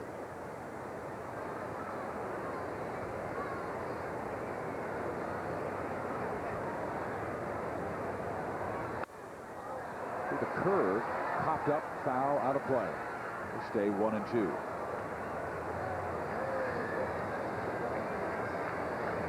Crowd of 54,000, rather quiet. They were enjoying it early when the Dodgers scored 2 runs, but you've got to go back to that first inning, Keith, when they had a chance to bust the game open. But a base running mistake by Shawn Green may have cost them a couple of runs. Well, there could have been a 4-run first. Instead, it was only a 2-run first, and that could be a 6-5 ball game right now. Payton went around, and Jay strikes out, starts the 9th inning. Most times in a ball game, and it gets lost in the story when you read the paper the next day, is that if it's a 1-run ball game and a mistake is made, whether defensively, on the bases, in the 1st or 2nd inning, and you don't score a run, you might have scored a run, you might have had 2 runs. It's a difference in the ball game. And we talked about that in the first thing. We said, what if? And you said, you know, you play 162 games, and sometimes a season gets back to 1 play. Absolutely. I mean, I'm sure when you won the 86, you never went back and said, these were the reasons we were successful. But the years that you lost, you probably said, if we had done this or done this, then we've got a chance. But here's the 2nd out as Lawton grounds out to 2nd base. If and ands were pots and pans, we'd have a kitchen full. Jim Tracy, who has seen his club fall 6 of the last 8 games from first place now to 3rd place in the National League West. Well, the Diamondbacks hold on here, and they're up in the 9th inning. And Kim's in to close it for Arizona. They're winning 5-3, and the Dodgers lose. They're going to go 4.5 back. There's getting to be a sense of urgency. Here's Alfonso, takes outside. And it is 1 ball, no strikes. Paul LaDuca, who's the catcher for the Dodgers, talked about that. He said after Thursday's loss, he said, we're in a sense of urgency right now. I know we've got 40 games to go, but we have to put the pedal to the metal.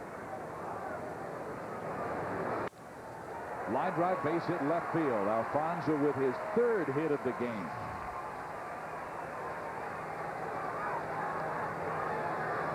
Well, this is a good sign for the Mets. It's the Alfonso of old. 2 singles, a walk, the home run bomb he hit in the top of the 3rd inning. Got the Mets on the board.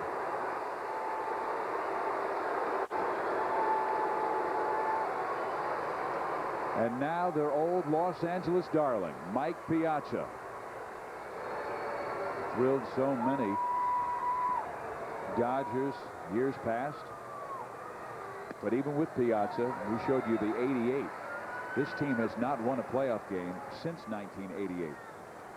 The Dodgers have long been one of baseball's most storied traditions, finishing first 23 times in the 1900s and winning 6 world championships. But they've had collapses in 95, 96, 97, 95, swept by the Reds. 96 entered the final weekend with a 2.5 game lead, lost to San Francisco, swept by San Diego, and then lost as a wild card in a sweep by the Braves. 97, they again had a chance but lost 12 of their last 19 games. Mid-August, in first place, they've lost 6 of their last 8. And Piazza, Rays at the off-speed 1 and 2. This is what's been happening with Mike a lot. He's just been bails a lot. And that's just a terrible swing on a breaking ball. People, if pitchers have been able to stay away from him, they've had success.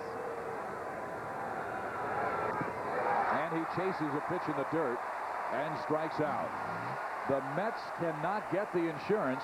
Now it's the Dodgers' turn to turn on the offense as they trail 5-4 to New York. And here comes Benitez to face LaDuca, Karras, and Grissom. FX Baseball Saturday night is brought to you by the people inspired to build vehicles for your mind and heart, Nissan, Driven, and by Lotrimin AF. Get the cure that's proven to kill athlete's foot on the whole foot. Lotrimin AF, the killer cure. We're here at Dodger Stadium, Los Angeles, down to the New York Mets 5-4 in the bottom of the 9th inning. Scheduled hitters Paul LaDuca, Eric Karras, and Marquis Grissom, all 3 with double figures in home runs, and they will face a very powerful right-hander, Armando Benitez. 27 of 29 in save opportunities this year. Game number 52. 61 strikeouts and 53 2/3. What kind of stuff does he have, Keith? He throws extremely hard, mid-90s, has a hard slider, and a very nasty split finger, too. So he has 3 weapons, and that's why he's one of the best savers in the game. Excellent fastball at 94. LaDuca was thinking he was going to bring the heater early, and he swings and misses. Strike 1. Big game for the Dodgers.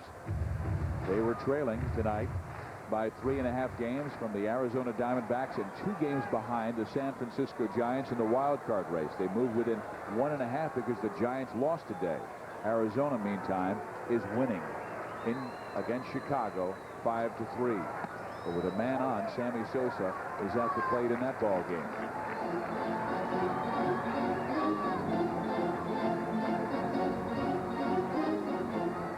LaDuca with 19 home runs this year.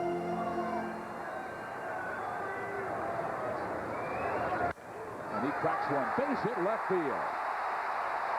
Life for L.A.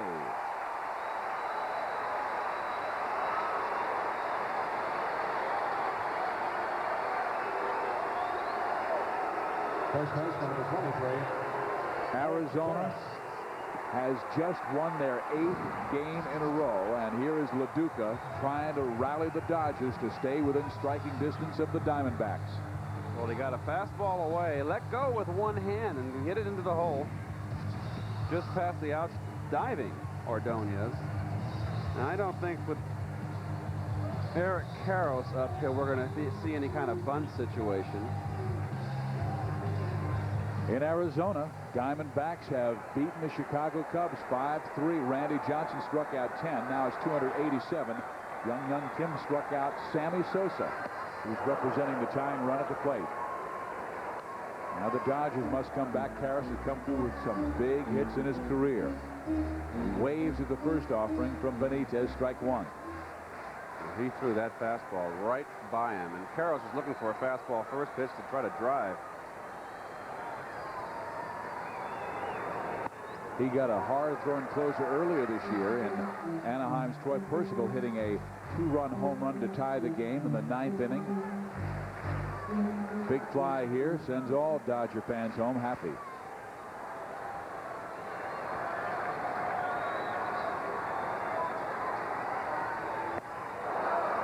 .86 miles an hour, 1-2. That was looking dead red. That was a slider away. Karros, like we said earlier, has been struggling against right-hand pitching. The chronic back problems. So I don't think Benitez is going to mess around. I think he's just going to rear back and fire.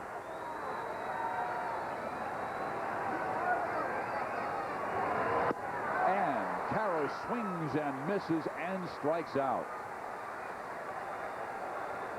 Center fielder, number 9. Marquise Grissom.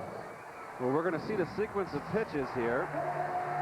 Fastball up and away, blew it by him. Fastball away, misses. That was a splitter up, and he missed, and then a nasty slider. Watch the glove. Oh, right where he was sitting. So he overpowered Karros.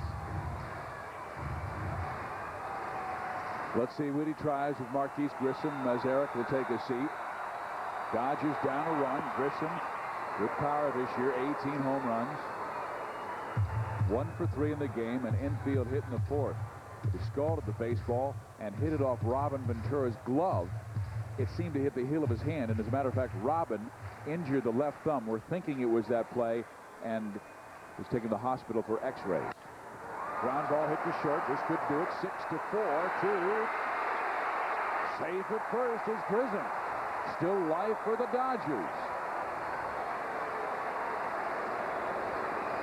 Well, these are the little things the Mets did last year, and that's why they won, and they're not doing this year. That's a good hard slide into Alfonso, but this is not a good throw. The slide did not impede his throw. He pulls Zeal off the bag. The Dodgers. And these are the little things that beat you. They should be in the clubhouse right now with a victory. The footwork with Zeal was not that good there. Now, in Todd's defense, he is not a first baseman, but his footwork was not that great around the bat. The throw was not that far wide.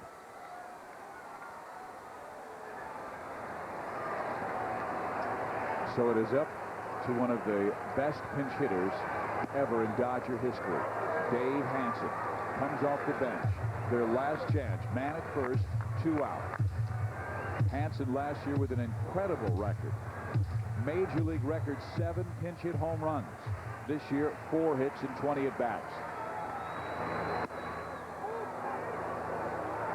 Well, he's staying away from him, and this home plate umpire Alfonso Marquez has had a pretty wide strike zone all night, given the outside corner to the pitchers.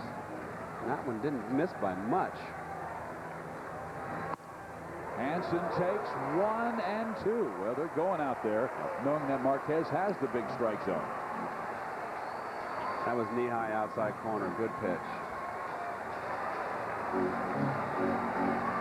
Bobby Valentine tossed earlier. Bobby Floyd taking over.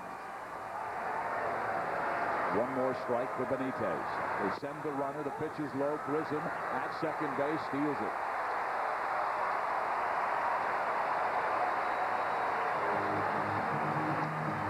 Well, the situation, things the Mets haven't done well this year, and that's hold runners on. It was no longer LaDuca at first base. It's Marquise Grissom who can run, and you can't forget about him. Close play. Ordonez tried to sell it. Second base umpire Mike Winters wasn't buying. So now the tying run in scoring position. Here's the 2-2, and Hansen with a ground ball hit to second. Alfonso's throw in time, and the Mets come from behind to beat Los Angeles. And the Dodgers have lost 7 of their last 9 games. And with the victory by the Arizona Diamondbacks, the Dodgers fall 4.5 games behind the Arizona Diamondbacks. Great bullpen work by Riggin, by White, and by Benitez. Here's the West race. Dodgers 4.5 back of the D-backs. Dodgers 2 games back with 4 teams to climb over for the wild card. And more importantly now, when this late in the season, you start looking in the loss column. The Dodgers are not only 4.5 back, they're 5 back in the loss column, and that's critical. Benitez gets the save, his 28th in 30 chances this year. 5-4 the Mets over the Dodgers. Finally smiles for New York after they had lost 8 games in a row. So that's it from Dodger Stadium. FX Baseball Saturday night continues next week as the Mets take on the Giants, starting at 7 o'clock Eastern, 4 Pacific. Coming up next on FX, Trainwrecks. For Keith Hernandez, I'm Steve Physioc. Good night, everyone.